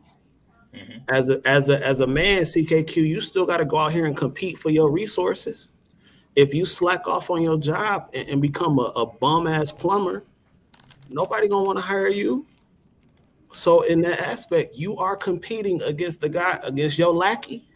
He should be trying to take your job, not take it to the point where you don't make no money, but he should aspire to what you've become. Maybe that makes me a little dumb because I always try to help people out. So I'm No, like, no, listen, no. no. Wait, hear me out. Because for me, I'm always like, all right, like I'm gonna teach you. I know you're gonna be gunning for my position. Right. If I'm teaching you everything I know, that means I'm gonna have to step up and I'm gonna have to be better. You get what I'm saying? Because I'm gonna teach you all my secrets. Now I'm gonna have to go up against my secrets. If I can't beat my secrets, then all right, well, you deserve it. You used my secret against me. You did it better than I did it. Okay, fine. The better man won that day. But I'm gonna have to keep evolving and be better. Like at least when it comes to plumbing, in my the way I see it. But here's the thing, though, CKQ, you don't have no problem giving that advice because you know most people won't apply it. That's why most millionaires don't mind writing books. That's why these dating coaches will sit out here and put out program after program after program because most people don't apply it. They just listen to videos and don't do nothing all day. You can give somebody all the game in the world, CKQ, but if they don't do what you say and really apply the knowledge, then it's just in one ear and out the other. Therefore, you have no competition. That is why the 10% is the 10%. Because people give away free game all day on YouTube. All day. It's all over the internet. But the people that's actually going to apply it, that's two different things. You know what I'm saying? That's why I said if people actually apply things, there'll be nothing to talk about on YouTube. It'll be like if people don't really want solutions because there will be nothing to talk about. Facts. And I'm with CJ on that one. I ain't never really saw myself in competition with another dude. Like I might go in somewhere and scope out the competition, but I don't mean it like that. You know what I'm saying? Because I always thought that my game was better than the next nigga anyway. Because I heard a lot of niggas speaking, and most of them can't speak. They're not gonna be me. I have a natural comedic side. I can make you laugh, and I learned quickly that if you can make her laugh, you can get her time. And if I get her time, I can make her mine. And I live by that. And if I got her time, you'll see us leaving together. Quite often. I'm scoping out everybody. Pause. You scoping out everybody. What? What? I'm scoping out everybody. Pause. I'm looking at. Hey, he got the jury. Okay, he trying to be on some old Love Jones with the Kango hat shit. Okay, you trying to like I be man.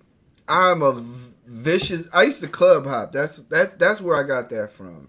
Like I realize not a lot of cities have club hopping like environments to where you had a 10 o'clock club and a 12 o'clock club and a one.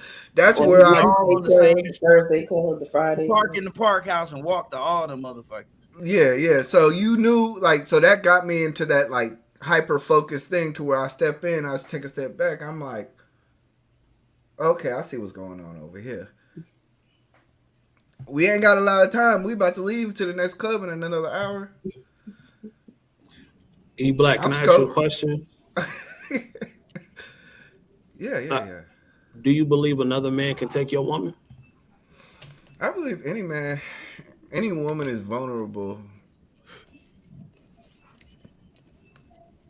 So with that being said, I think that's, and not just say you doing it for your woman, but I think that upkeep, that is the competition as well. I think that's so important. Any person can fall victim. Not saying that no woman or nobody can never not get cheated on, but the upkeep, that's the competition right there.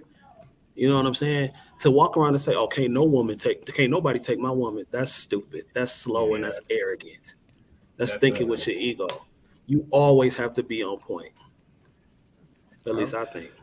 I had a partner who I had like he used to be on that like and I'll be like, bruh, man, you there's some killers out here, man.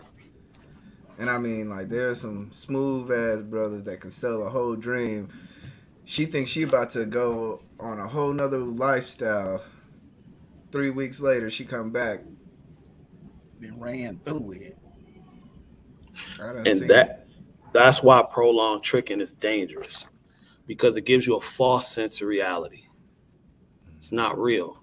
And people rely on that. People rely on their money and their resources and act as if that's the only thing that's going to keep a partner long term. That's not true. Because when she first sees you, she don't know how much money do you got. Do your woman lust for you? Not chore sex, but do you get her wet? And I think that's where a lot of people fall off. Like they stop doing that, especially in relationships, because they feel like, I got this person. What do I need to do that for? Okay. John, you gonna say? Well, he defined prolonged tricking. I thought that he meant like over, because when I'm looking at tricking, I ain't fucking with like this same bitch. That's why I don't care how many phones she got and what her situation is. It's a different bitch each time. It's not gonna be her. You understand what I'm saying? It's gonna be somebody different. Somebody I got my eye on. We're gonna check out through the express lane. Like, I'm not fixing to go spend all this extra money looking nice and doing this shit, and then tell you all these 3 weeks worth of fucking lies, and then you figure I might be somebody you want to hang on to. So normally when it come down to damn sleeping with somebody, you ain't gonna fucking give them the skins because you don't want them thinking you're in a bad light. So now you gotta go out another date, in which case you probably gonna pay again, and then again, or we could just skip past all that shit and find the woman who needs this, and we take care of that, she take care of this, and it's a done deal. Period. But at some point, don't you want a woman that just generally desire you and not your resources? How do you know that woman generally desires you and not your resources? Because it's women, it's dudes that can get all that you just named for nothing, for absolutely nothing, just because of who they are. No money, no bills paid, no tricking, none of that. There's plenty of dudes, the Pookie and Ray Rays, whoever the whole internet keep talking about. Why she keep doing it to this guy? He's a bum. He's a loser. Well, it's something about him. He don't have to go through none of the ropes you jumping through, and he getting the same outcome. Who's winning and who's losing? Well, I would say Pookie and Ray Ray are losing and just not aware of it. And then the guy who controls who the hell he gets with is winning. But how when it's still the same result? He do whatever he want to do and how he want to do it, and he can still get the Pookie and Ray Ray women too. He can get but it's still the result though. It's still the same result. The only difference is when it comes to the woman, you still spending money. He's not. And he's still getting that same quality of chick. I'm not talking about married, but at what point do a man stop? But at what point do a man stop spending money? That's what I'm saying. Spending money.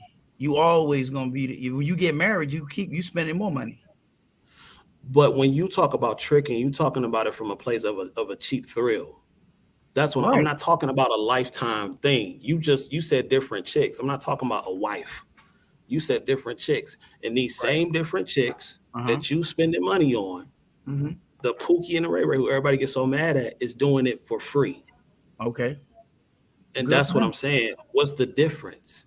At some point, don't you want somebody that desire just to want you for you? So that's why I say tricking is dangerous, because it gives you a false sense of reality, unless you just that self-aware and you just don't care. But I mean, when I would do it, I was that self-aware and I really didn't give a shit, because I had already lived that life to where, you know what I'm saying, very extremely desired by women when they meet me and we talk. You know what I'm saying? That you know, later in life, I didn't give a shit. I ain't care. I done been down that road. You know, that became boring. And then it come with a lot of other shit, because there's a strong or fucking emotional attachment. And we start getting your windows fucking busted. Goddamn, come out to the club, the damn tires cut because she seen you damn leave with somebody else. I mean, Shit, That's that's fair. when you start learning the tricky. Ain't nobody got time for that. It's a transactional relationship. You That's don't fair. need to ask who the fuck I'm with.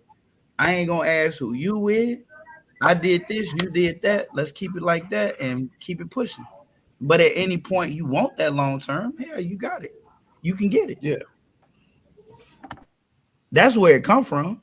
You get bored with some. You got some niggas that that's all they ever did. That's all they know how to do. They only feel comfortable leading with their wallet. Then you really don't know how to talk to women if you do that.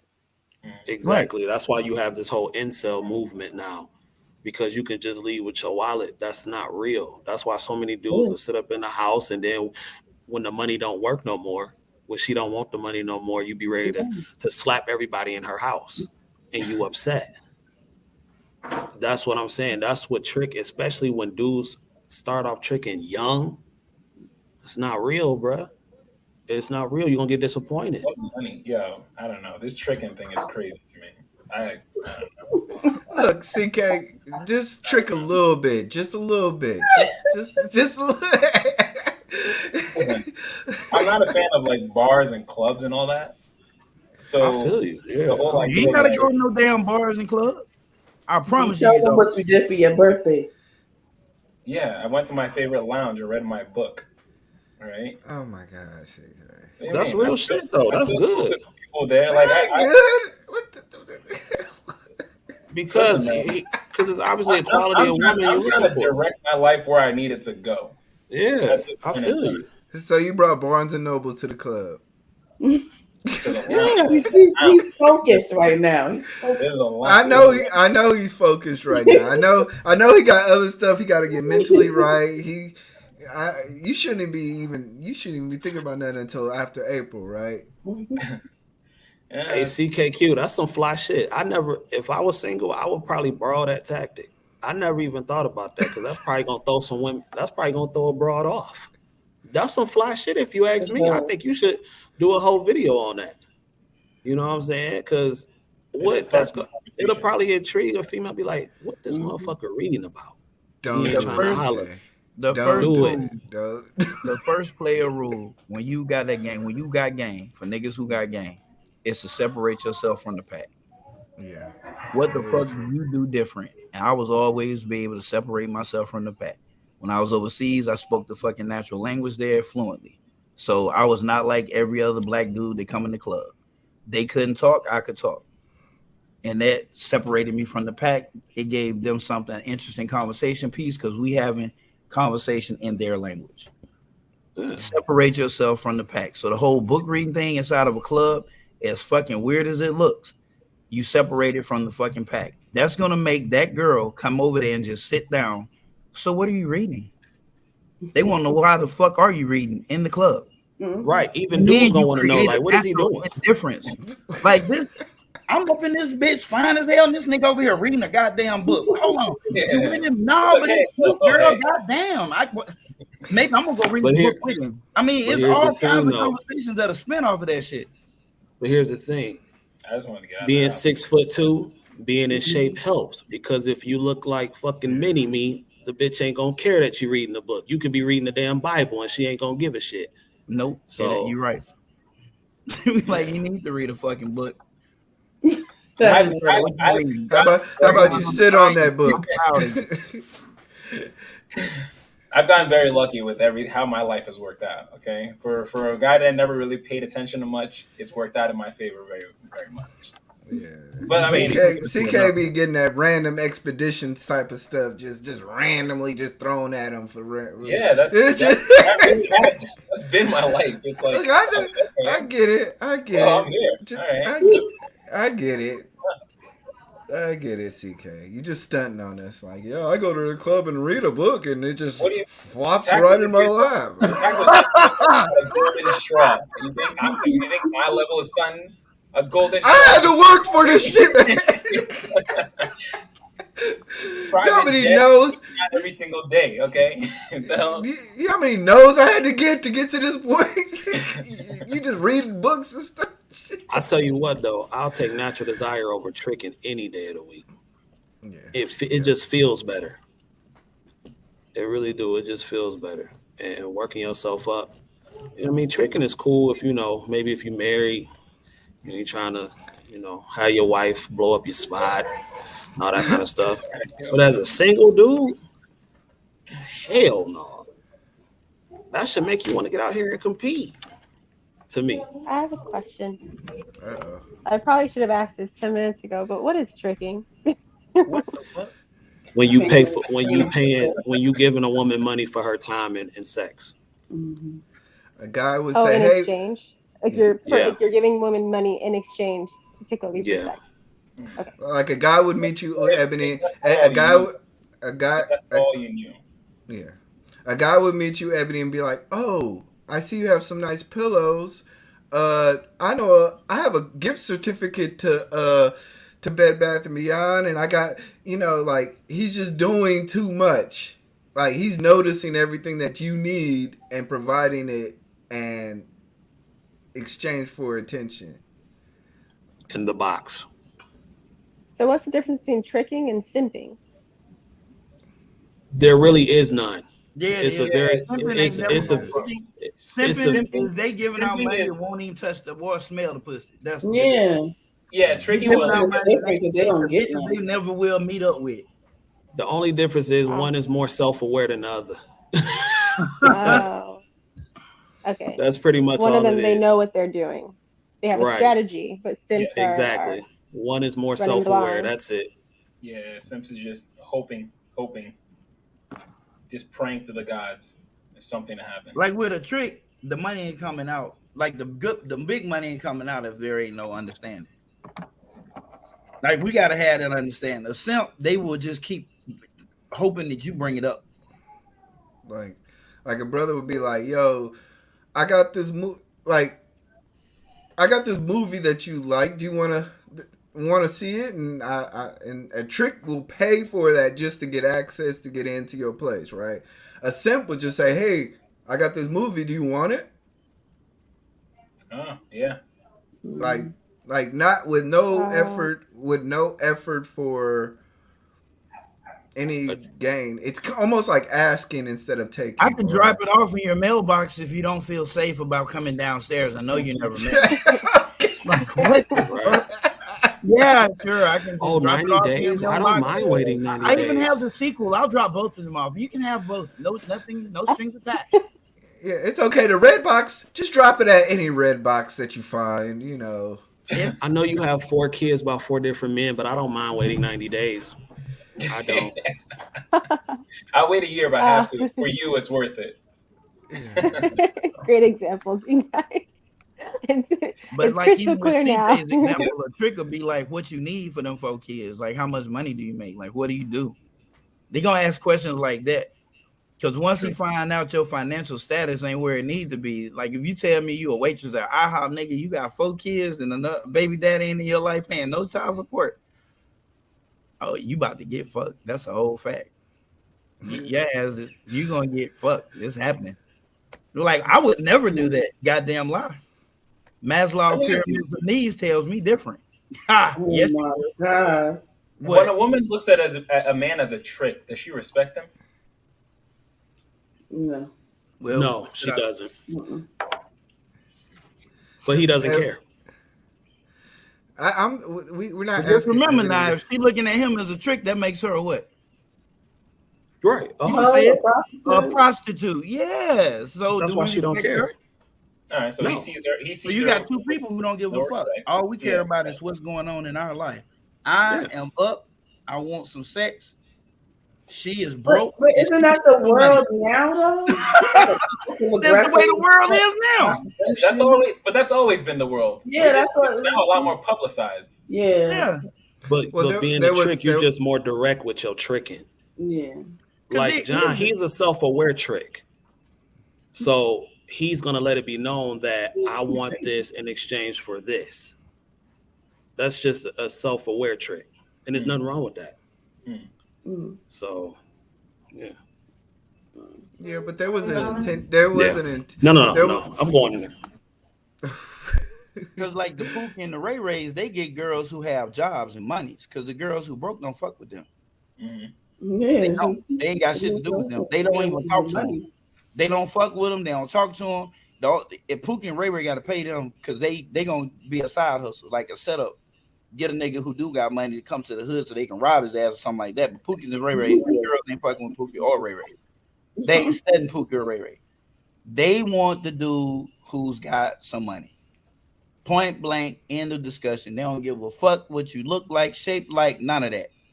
They don't care. Do you have money? You have money? Okay, we can have some funty. If you got money, we can have some funty. Not a problem. But if you broke, keep it pushing. Damn. I'm not gonna be broken, struggling, broken, struggle with your broken, struggling ass. Nah, it's a crazy world. You broke. We broke. But Bluminavity, do you find Lil Wayne attractive? The Roach. Nah, I do not. That's the craziest part. It's like, that's kind of what we're talking about. He's very short, very lightweight, you know. Straight up like. But it's the money, the status. The money, status, and the confidence also. Yeah, well, confidence. Yeah, confidence. He does got a lot of confidence and talent. I'll give you even talent because talent does. Certain women are attracted to talent. I would say a woman would sleep with him. That's up here because she's not gonna run the risk of. She know that he got money. Not that she needs his money. He don't need her money. That's where that come from. A-listers fuck other A-listers. That period. Them niggas don't have to be attractive. If just this is what we're gonna do. You don't see an A-lister out here trying to find a normal motherfucking dude. When a lot of them would probably be happier with a guy who was not in the industry, didn't do what they did, and that was understanding of what kind of work they do, didn't mind them being gone, shooting movies or whatever the fuck they is, would be happier with that kind of guy. But they don't marry those kind of guys. Why? For fear of loss. Their money is wide motherfucking open because in a divorce, he would get half of something that he didn't accumulate. And this is being real. And it has happened. Look at Britney Spears. That dude came up off her. She went from being popular to crazy. Kevin Federline, right? Kevin Federline was a nobody. Yeah. I think he was a backup dancer, but he was a nobody. He was just he was a nobody. Anybody know who the fuck he was until he married her. And when they married, they're like, who the fuck is this? We don't know him. It was like an anomaly of all anomalies, like because A-listers don't fucking marry other people who are not A-listers. And she did. And she paid dearly. She fell for all. She loved that nigga. She was hot on him. Loved everything about him. He was sexy to her. Who you talking about? Kevin Federline. That nigga wasn't nobody. He was a nobody when he married her. And now she halfway, ain't she like crazy, take medication or some shit? Something wrong with her? Whatever. Oh, you talking about the GOAT, K-Fed, the GOAT. The GOAT. That was the biggest player. That was the biggest play of all players. Like GOAT, greatest player of all time. No, I think the Twitter, the Tinder swindler is. Oh my god, the Tinder swindler. I've been seeing a lot of that going around. What is that? Like what happened with that? The biggest finesser I've ever met. He is finessing people out of women. Just he presents a lifestyle, and then he takes these girls on trips on other women's bank account. And then makes up this crazy story to say, hey, my friend, he's in trouble. I got blood diamonds. My accounts are being closed. Can you send me $10,000? Now, he done took the girls on a private jet and everything. So they're like, oh, yeah, $10,000. He's good for it. Hey, I need some more money. Can you send me $50,000? Wow. He was finessing so many people for $10 million. They said he finessed for $10 million. Can I give you another example about that natural desire versus tricking? Remember that model who was in jail And all the women went crazy over him. Oh, Jeremy the Meeks. light skinned dude with like blue eyes or something like that, right? Right. Your money means nothing when she really wants But that's what, yeah, that's what we were saying earlier. Women Yep. will spend money on what they want. He married a princess. He married a princess? Yeah. He married a princess? And they got divorced. He married like the heir to like the Johnson and Johnson. Yeah. Yeah. Just based off him being select. Off how he a slow clap. Yeah. Facts. Hey, Shout out to Kevin Federline. Shout out to Jeremy Meeks. Shout out to you, my guy. That's a way to make it hard. Make it out. He came from he came out of nowhere and he came all the way up. So when people say looks, women don't care about looks, that's bullshit. I mean, your mouthpiece got to be on point, though. It's not just. It does. They didn't know how he sounded. All they saw was a picture, and they went They crazy. saw his arrest picture, not the public picture. His mugshot. They didn't know how he sounded. That's a That's rare an anomaly, bro. That's an anomaly. That's That's rare an anomaly. All anomalies. even The to real get reality is get the women do princess, care about what you look like, but a lot of women, a vast majority of them, will let slide a lot of shit, and it's obvious Right. like with the Yeah. fucking niggas who's married. Yeah. Man, the average fucking husband does not have a nice body. The average husband is over fucking weight. The average guy. Right. The average husband, the average person, the average American woman and man is fucking fat. The And average man 48% of people live in sexless marriages too.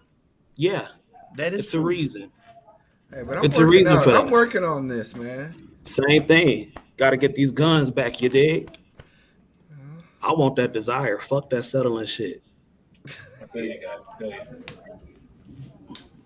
Talking about what, man? But do you still have women that do desire big niggas? Okay. I mean, desire their ass. Here we go, John, with the people. I'm not. The big. I got a cousin that likes teddy Men bears. who desire fat ass My women. cousin, she's and there's- skinny and she like she don't teddy like- bears. Thank you. I know a lot of She don't like motherfuckers skinny women who women. don't fuck Skinny with women. skinny ass dudes. If you skinny, you get no play, and they fine as hell. If you skinny, you will not get. They ain't fucking with you. They don't like the way you feel against them. They're slim and they don't like your skinny ass against them, and they don't like a nigga with a bunch of muscles because that shit feel hard too. They like to fall off in some shit that's fucking soft. That's what they like. They like a nigga with a belly. They hold that belly. They rub it, lay all over it, cuddle with it. That's what the fuck they like. I'm just Well, saying. women go out see here. Thor if he looked like goddamn Ruben Studdard. No, but they fucking Women with would Ruben not. Studdard.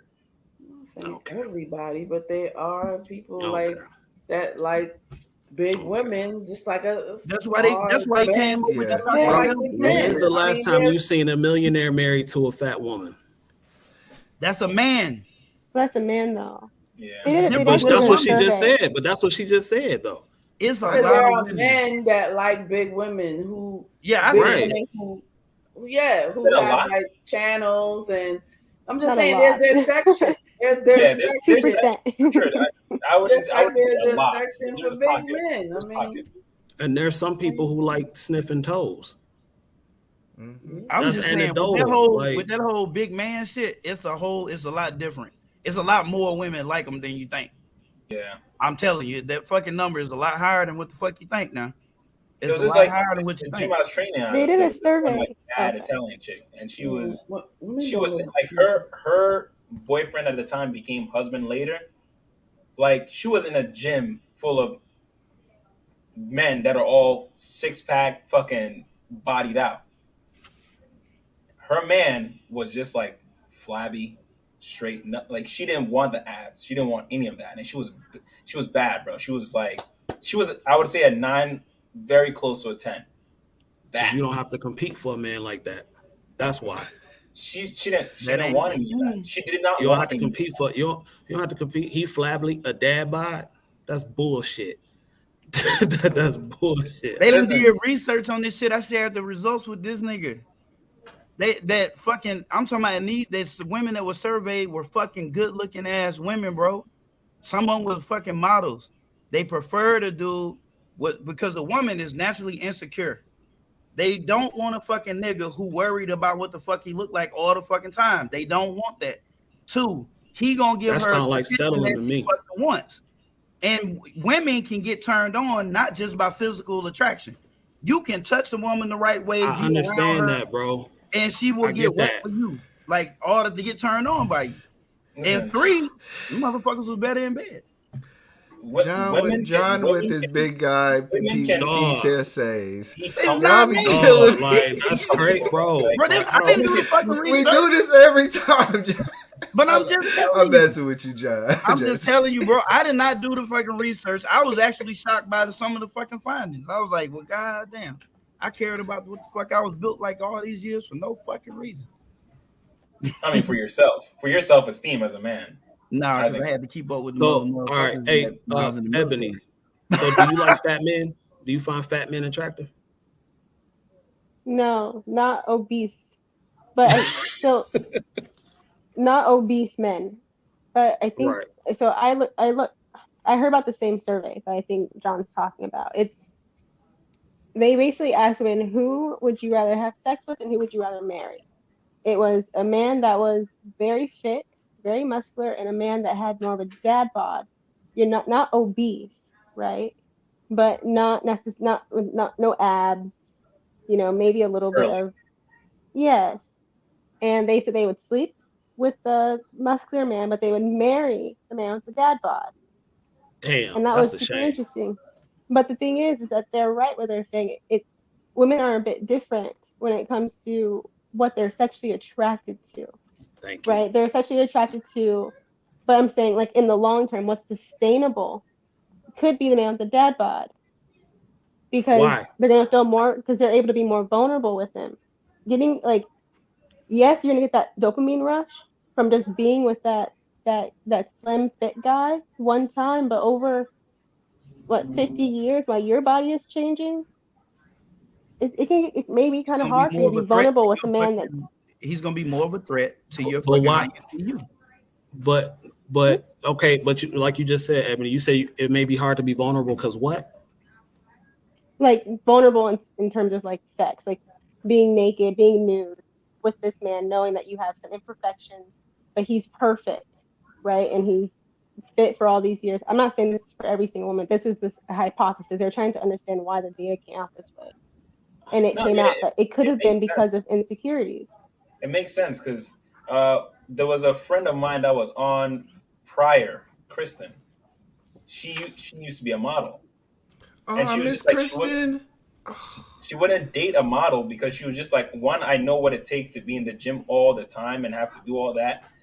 So I wouldn't get to see him. And then 2, it's just like I have to see that all the time and know that I can't, like physically I cannot compete with that. She even said she Thank prefers you. the dad bod. Keyword. What did you say? What did compete you with that? compete? But, right. But here's the thing. Men have to be the ones that are constantly like improving. Women want to be somewhere where they can be comfortable. Women want to be comfortable. But women compete too, though. Women also compete. They compete with other for women, that but man. not their man. No, With not other competing with the women. man. Right. So in Yeah. order for you to even, like, if you just have a man not trying to rub it in and he's just in shape and he likes a woman that's in shape, you're by nature going to compete and stay in shape because you don't want another in shape woman taking your dude. But why are all these niggas that's built single? They're not married. They're single. Because it's easy just to smash. But they single. And they don't get pussy like you think they do. I promise you How they you don't. know, They be John? you gonna be fucking like that and you at the gym 6 days a fucking week, sometimes 4 hours a day. How you fuck? Who you fucking? You fucking 10 minutes? A good session take 20, 30 minutes. Ain't nobody trying to I smash done for no lived that 2 lifestyle hours. being a player, bro. That shit take a long goddamn time to work up, bro. You fucking different women, Oh, man. You gotta spend stop, time bro. with these motherfuckers too, bro. Come on. You ain't just come. I'm Ain't just nobody gonna show trying to up. have no 3 I've got my 3 hour six sex and session, I'm John. ready. Come on, Women don't man. work like that. They just don't work like that. You ain't them niggas is not smashing. Hell, and a lot of times some of them be gay. They ain't Oh smashing my like God, that. John, you sound like a hater. I'm just telling you. The black Chippendales. How many of them are fucking heterosexuals? Now they gay because they in shape. How many of the black Chippendales are heterosexual? Oh my God, bro. 2. Mm-mm-mm. 2. I These can't wait till niggas I spend more can't wait time till I get around my other 6-pack. niggas than they do women, man. Oh my God. So We now talking it's about gay these to guys work with out. elite bodies. You ain't talking about somebody who they just go. I'm talking about elite bodies, bro. You know how hard it is to maintain a fucking 6-pack? You can't eat what the fuck you want to eat. You can sometimes, but not all the That's time. called Especially if you're trying to discipline. maintain it for a lifetime. You got to really watch your diet. Elite 6-pack, yeah, that's tough to maintain. It's hard to Look at maintain. I dudes had like- that motherfucker. It's hard to Look maintain. at that dudes bitch. like Michael John White who in their 50s and 60s, bruh. You can do it if you want it. You just don't want to do it. Yeah, I think it's different if you're in the relationship and then you're maintaining kind of what you were at the beginning of the relationship or making Thank yourself you. better together. Mm-hmm. But what I'm talking about is people going into like long-term relationships. They may not be that the man having the fittest body may not be a priority if they're looking to marry somebody. But when you're in the relationship, yes, you should be maintaining yourself with the understanding that someone who's better than you can come along and take your spouse. Yeah. Like that should always be in the back Or of she your can mind. step out on you. And that ain't nobody taking that Or she from can that. step out. But Someone all I'm can step telling out you in the is relationship. you sound like, I know what I sound like, but this is what you sound like. If you fat, you ain't fucking nobody and ain't nobody desiring you. I That's what you never sound said that. But I know no, a I lot of said fat what you dudes that get sound play. like. I know what you're saying, but I'm just telling you how I come across. But that's clearly not the case, because when you go look at husbands, the motherfuckers is fat. Yeah, that's why Damn most near marriages all are of them. sexless. That's Not why most marriages are necessarily. sexless. Most of them are sexless, bruh. But why? Because they ain't attracted to them no more. They fat as hell. No, I'm playing. Nah, that might not be it. It might be some other shit. It might be because this nigga. I ain't gonna say that. I ain't gonna say that. No, listen, I'm enjoying this conversation. I like that it ramped up, but I still gotta wake up at like 4 to go to the gym. So, and it's almost 1 o'clock here. See, thank you. Going to the gym. I'm going to the gym right after work. That's what I'm talking about, CK. I'm trying to fight. I got a fight coming up, Nigga right? going to the gym too, CJ. Goddamn it, y'all ain't. We all go to the gym around this motherfucker, all right? Man, I didn't I'm already just went to saying. the gym, man. I'm still trying to keep this dad body. If you must know, I do. I would kind of like to have that motherfucking 6-pack back, nigga, because life was different. I know you would. But Listen, but I am not willing to put the fucking. I promise you, I'm not. Now, John, get a 6-pack and see how your woman respond to you then. I'm Get a 6-pack and watch what happens. I'm gonna send John a waist She's gonna trainer. get a gym membership. You have a 6-pack. She'll be right at the gym with you. I swear to God, that'll be. I get a motherfucking 6-pack, boy. Some married women is not safe around this bitch. There you go, instant confidence, and you ain't even got one, and you talking like a man that's in shape. There you go. You gotta hit. Let me hush. Yeah, just shut up at this point. Hey, CKQ. Hey, real talk. Hey, I signed up for the boxer. I think I told you before I signed up for boxing lessons. I did my first session. Yeah. Boy, my fat ass was on the ground. I swear to God. But I'm with it though. It'll burn you out, bro. When I get to your level, we're gonna have to have a sparring session one of these days. You better leave that nigga alone. Let me give you guys a little show of what I've been working on. All right, give me a second. Oh snap! He really trying to intimidate us Nah, now. nigga. Hey, Right. He trying to intimidate us. He be like, look. Bring it, man. Don't spar with Clement. Leave Clement ass alone. Yeah, Clement look like he got that. I had that unfortunate incident of sparring with when I took boxing lessons for 6 months to spar with a pro and quit. Why would I spar with a pro? I said when I get to that level in the game. I got you. When I ain't finna spar with him now. First of all, I ain't gonna last. Can you guys see that? I'm telling Clement now. Look, you better put that 1 minute clock on. Hold on. I mean, I'm editing together 30 some clips, but I want a 1 minute clock with a 2 minute break. How much you weigh? Okay. Bop, bop, bop, bop. Ooh, okay. Oh, body shot. That body shot. Oof. Are you working out the jab now? Moving. Good head movement. Keep your head off the line. Ha. And he got that veteran trick with the little shoulder. bump off me. Get off me. Get Oh, that's a heavy rope. Yeah, Clement, how much you weigh? I'm 172. You muted. About 172, 168. I'm 176 right now, but I need to drop to 168 to fight. Okay. 160. Are you going? You thinking about going pro? Oh, it's good. This is my first pro debut. Oh, your pro debut? Are you going to Yeah. stream it, or is there any way we can watch it? I mean, Now pull up and buy some tickets, man. What city you in? I'm in New Jersey. I might have to fly out there. When is it? April 2nd. Yeah. I ain't got nothing to do. I might fly out there and come see your fight. That'd be dope, man. Yeah, that'd be dope. I'd appreciate that. That'd be pretty damn April cool. 2nd. Yeah, I'm April off. 2nd. I'm off April 2nd. I can fly to New Jersey real quick. I just don't want to put too much pressure on him. I'm coming. Please. I'm coming to New Jersey. I've worked very well under pressure. That's good. Good. I'm coming. Send me the. Hey, everybody show up at Clement see us out there, and motherfucker be like, I'm going. Yo, Where can I buy the ticket? Where can I buy the tickets at? I'm going. Right now I have the tickets, and for regular admissions is 100, and for VIP is 300. God damn, that come with a bottle or something? Shit. 300 is God damn, are you fighting for Trump? where the fuck you fighting at? Who are you fighting? What happened to the little $30 gym?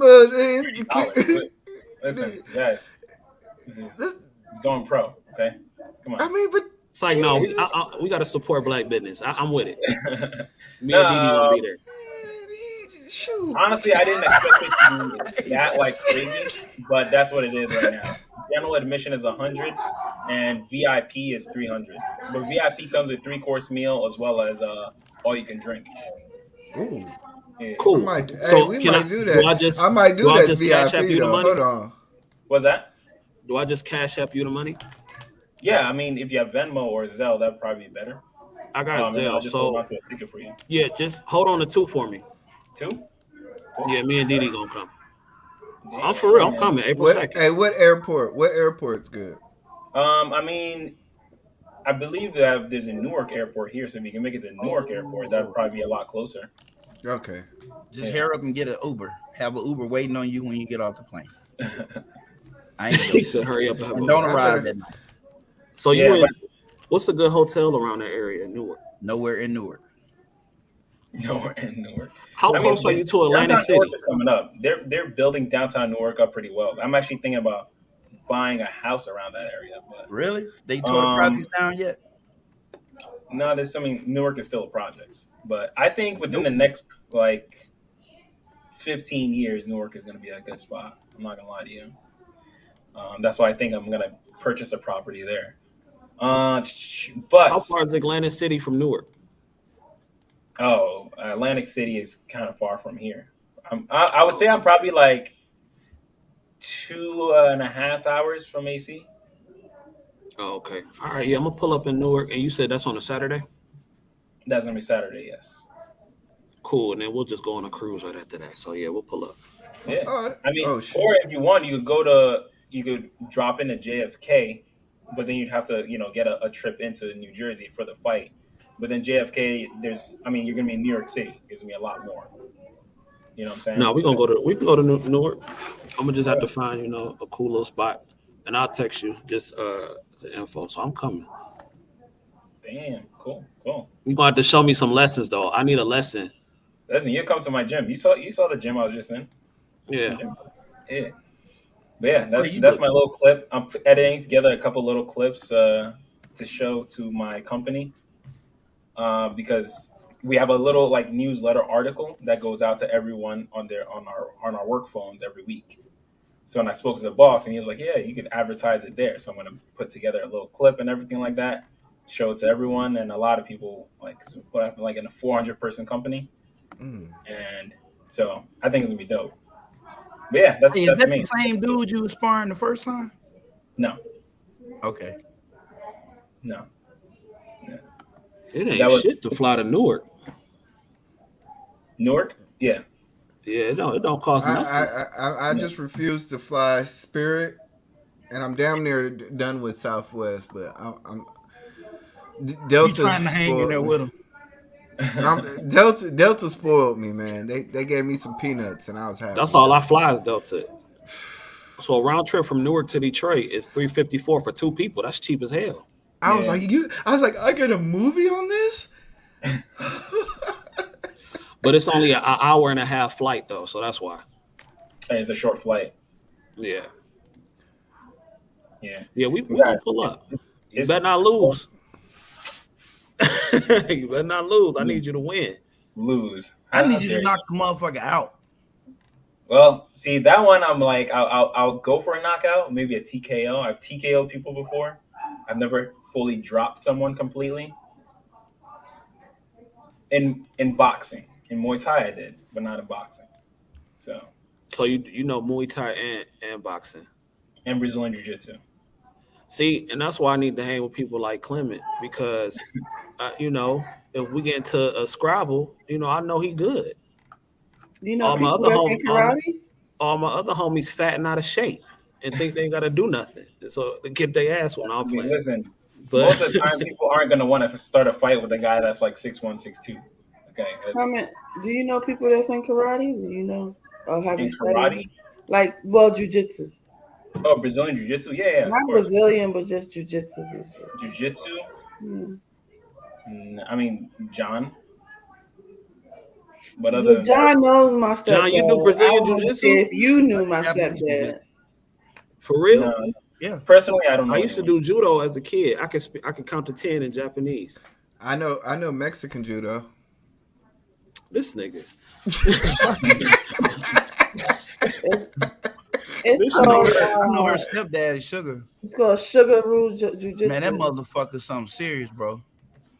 I mean, he's serious. What do you think CKQ is the best fighting style? Like, because boxing I'm taking up, but I also want to take another one. So do you like kickboxing, Muay Thai, Jiu-Jitsu? What do you think is the best one to take up? Muay Thai, Jiu-Jitsu. Yeah, so you'll be all around. What'd you say? What'd you say, John? I ain't hear you. Muay Thai and Jiu-Jitsu would probably be the best for you if you're looking to learn something as well as keep yourself in really good shape. Muay Thai and Brazilian Jiu-Jitsu, because Muay Thai you're punching, kicking, knees, and elbows. So it's literally a full entire body workout. That's the Brazilian Jiu-Jitsu helps you with your ground game as well as your working well under stress. Okay. Because now you're gonna have heavy people trying to throw, leaning their elbows in your face, in your throat, this it's just a lot of uncomfortable places that you gotta be in. You gotta learn to relax your breathing and learn to work through that. Are you a fan of UFC? I'm not gonna lie to you, I'm not a fan of like a lot of sports or anything like that. I like doing things, I just don't like watching it. He's a crazy guy. He just like read his books. I read books and lounges. Yeah. Read his books, and then he takes off his glasses like this and says, "Now I must fight." Yeah. And read a book and we'll beat your ass. Yeah. It's gonna be like the worst thing that they ever did to, like, out of all the people, you fucked with the wrong person. But they'll never know that. That Muay Thai fighter, bro, a motherfucker like that, bro, that's skilled in it, that's the worst nigga to get into it with. I promise you. You said Muay Thai?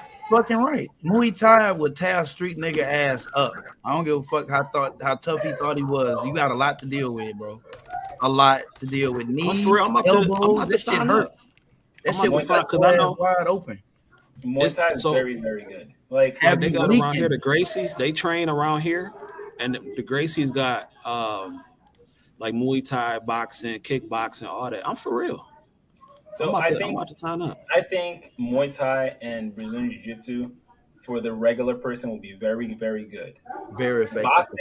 Boxing. Once you've gotten Muay Thai to a level where you can spar or compete and be good and hold your own, then I would say you could switch over to boxing and work your actual hands.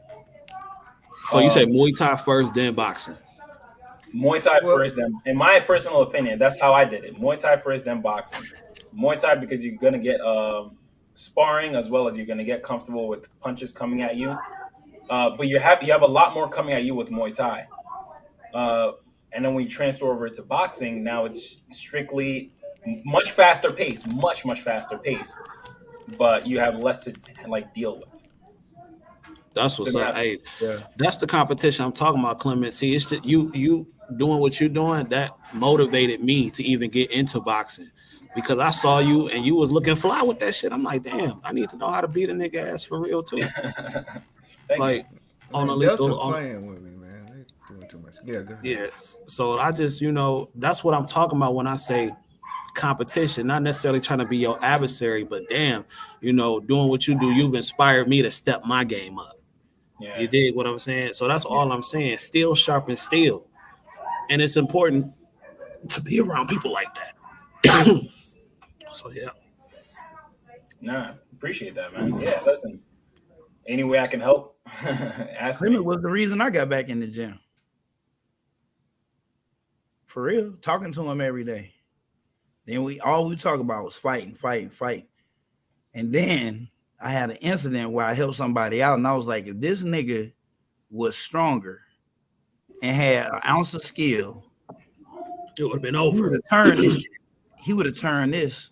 He could have turned this around if he was just a little stronger. Not a lot, just a little stronger.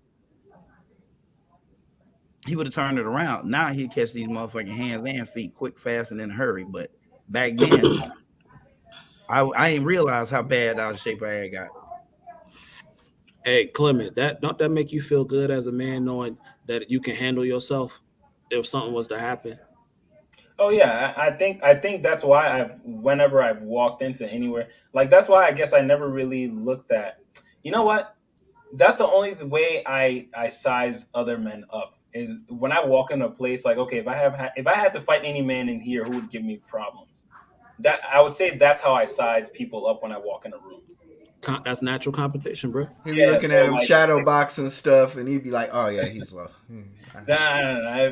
Listen, shadow boxing is like when there's a big guy in there. It's kind of like, all right, I might need to warm up first and get myself ready. I swear to God, give me 2 years, I'm gonna be like the goddamn Green Arrow. I'm learning archery and how to shoot guns, all that stuff. Nigga, you gonna be like Jason Bourne, nigga. Give me 2 years, I'm gonna be a real life Nurse Avenger in this bitch. I swear to God, dog. Like, give me 2 years. You know how to I'm gonna send you my first lesson too. I'm learning. I'm about to get my CPL. I'm finna be dangerous out here, bro. You know how to shoot? For real. No, I'm learning. Who teaching you? Yeah, that's crazy. It's a range right up here, close to my crib. But you learn how to just shoot like basic target engagement, right? You talking about archery or with a gun? Nah, shoot a gun. Oh yeah, just basic. I'm trying to learn everything I need to know. Hey, are you gonna come out to the trip? We all meeting up in Vegas. When? Next summer. When? So we ain't got a date yet. We just settled in. It's pretty unanimous that it's Vegas. This is also live because crazy people are gonna end up. Yeah, that's what I'm saying. So let's end the show and then we can fill everybody. Wait, this is still live? I thought this was backstage. Oh hell no. So we're gonna end it off the way we usually do. We got Neat. Oh my goodness. Okay. Follow Married Ladies Opinions Instagram Thursday night 10 p.m. Just one married lady's opinion with my guest Tavia. We'll be talking about dating after divorce. So check that out, and also go to my Facebook page on this 3MLO podcast. We're gonna start doing live shows again on Sundays, every other Sunday. So we're starting out this Sunday as well.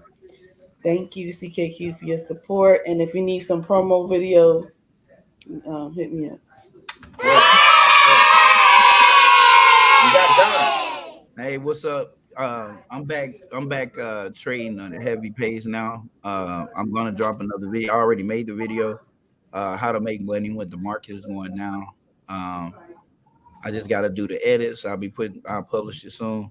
You can find it on Black Wall Street Trading LLC. Or you can hit me up, get him coming to the DM on behavioral_consultant on IG. Black. What's going on? This is E Black with E Black TV. I ain't got nothing coming up. I'm just chilling. Hair looking good though. I see the part on the side. Listen, man. I like that video you did of it too. Good, everybody. Shout out to the chat and the panel. Shout out to CKQ. I want to give a special shout out to all the Pookies and Ray Rays of the world. Yeah, man. Y'all check out CKQ and subscribe here, and then check out my channel, The High Value Nurse. We just hit 1,000 subscribers, and everybody on this panel has had a part of helping me build that up, and I need 99,000 more of them things. So let's get it cracking. Chris. Hello, I have a channel called The Blooming Ebony. I have not been active because of many things going on, but after April 15th, I have a few series for you guys that I think you'll enjoy quite a bit. But for now, I'm more active on my Instagram, which is at The Blooming Ebony. And before you head there, don't forget to like, comment, and subscribe here at CKQ Podcast. See you guys next time. Ladies and gentlemen, it's been an amazing show. Thank you so much. If you're still here, don't forget to hit that like button. Subscribe to this channel for more content like this. We go live once a week, Tuesday at 8:30 p.m. Eastern, once every week. And other than that, yeah, it's been an amazing show. Thank you all for joining. We will talk in the back room. But other than that, to the people watching, peace.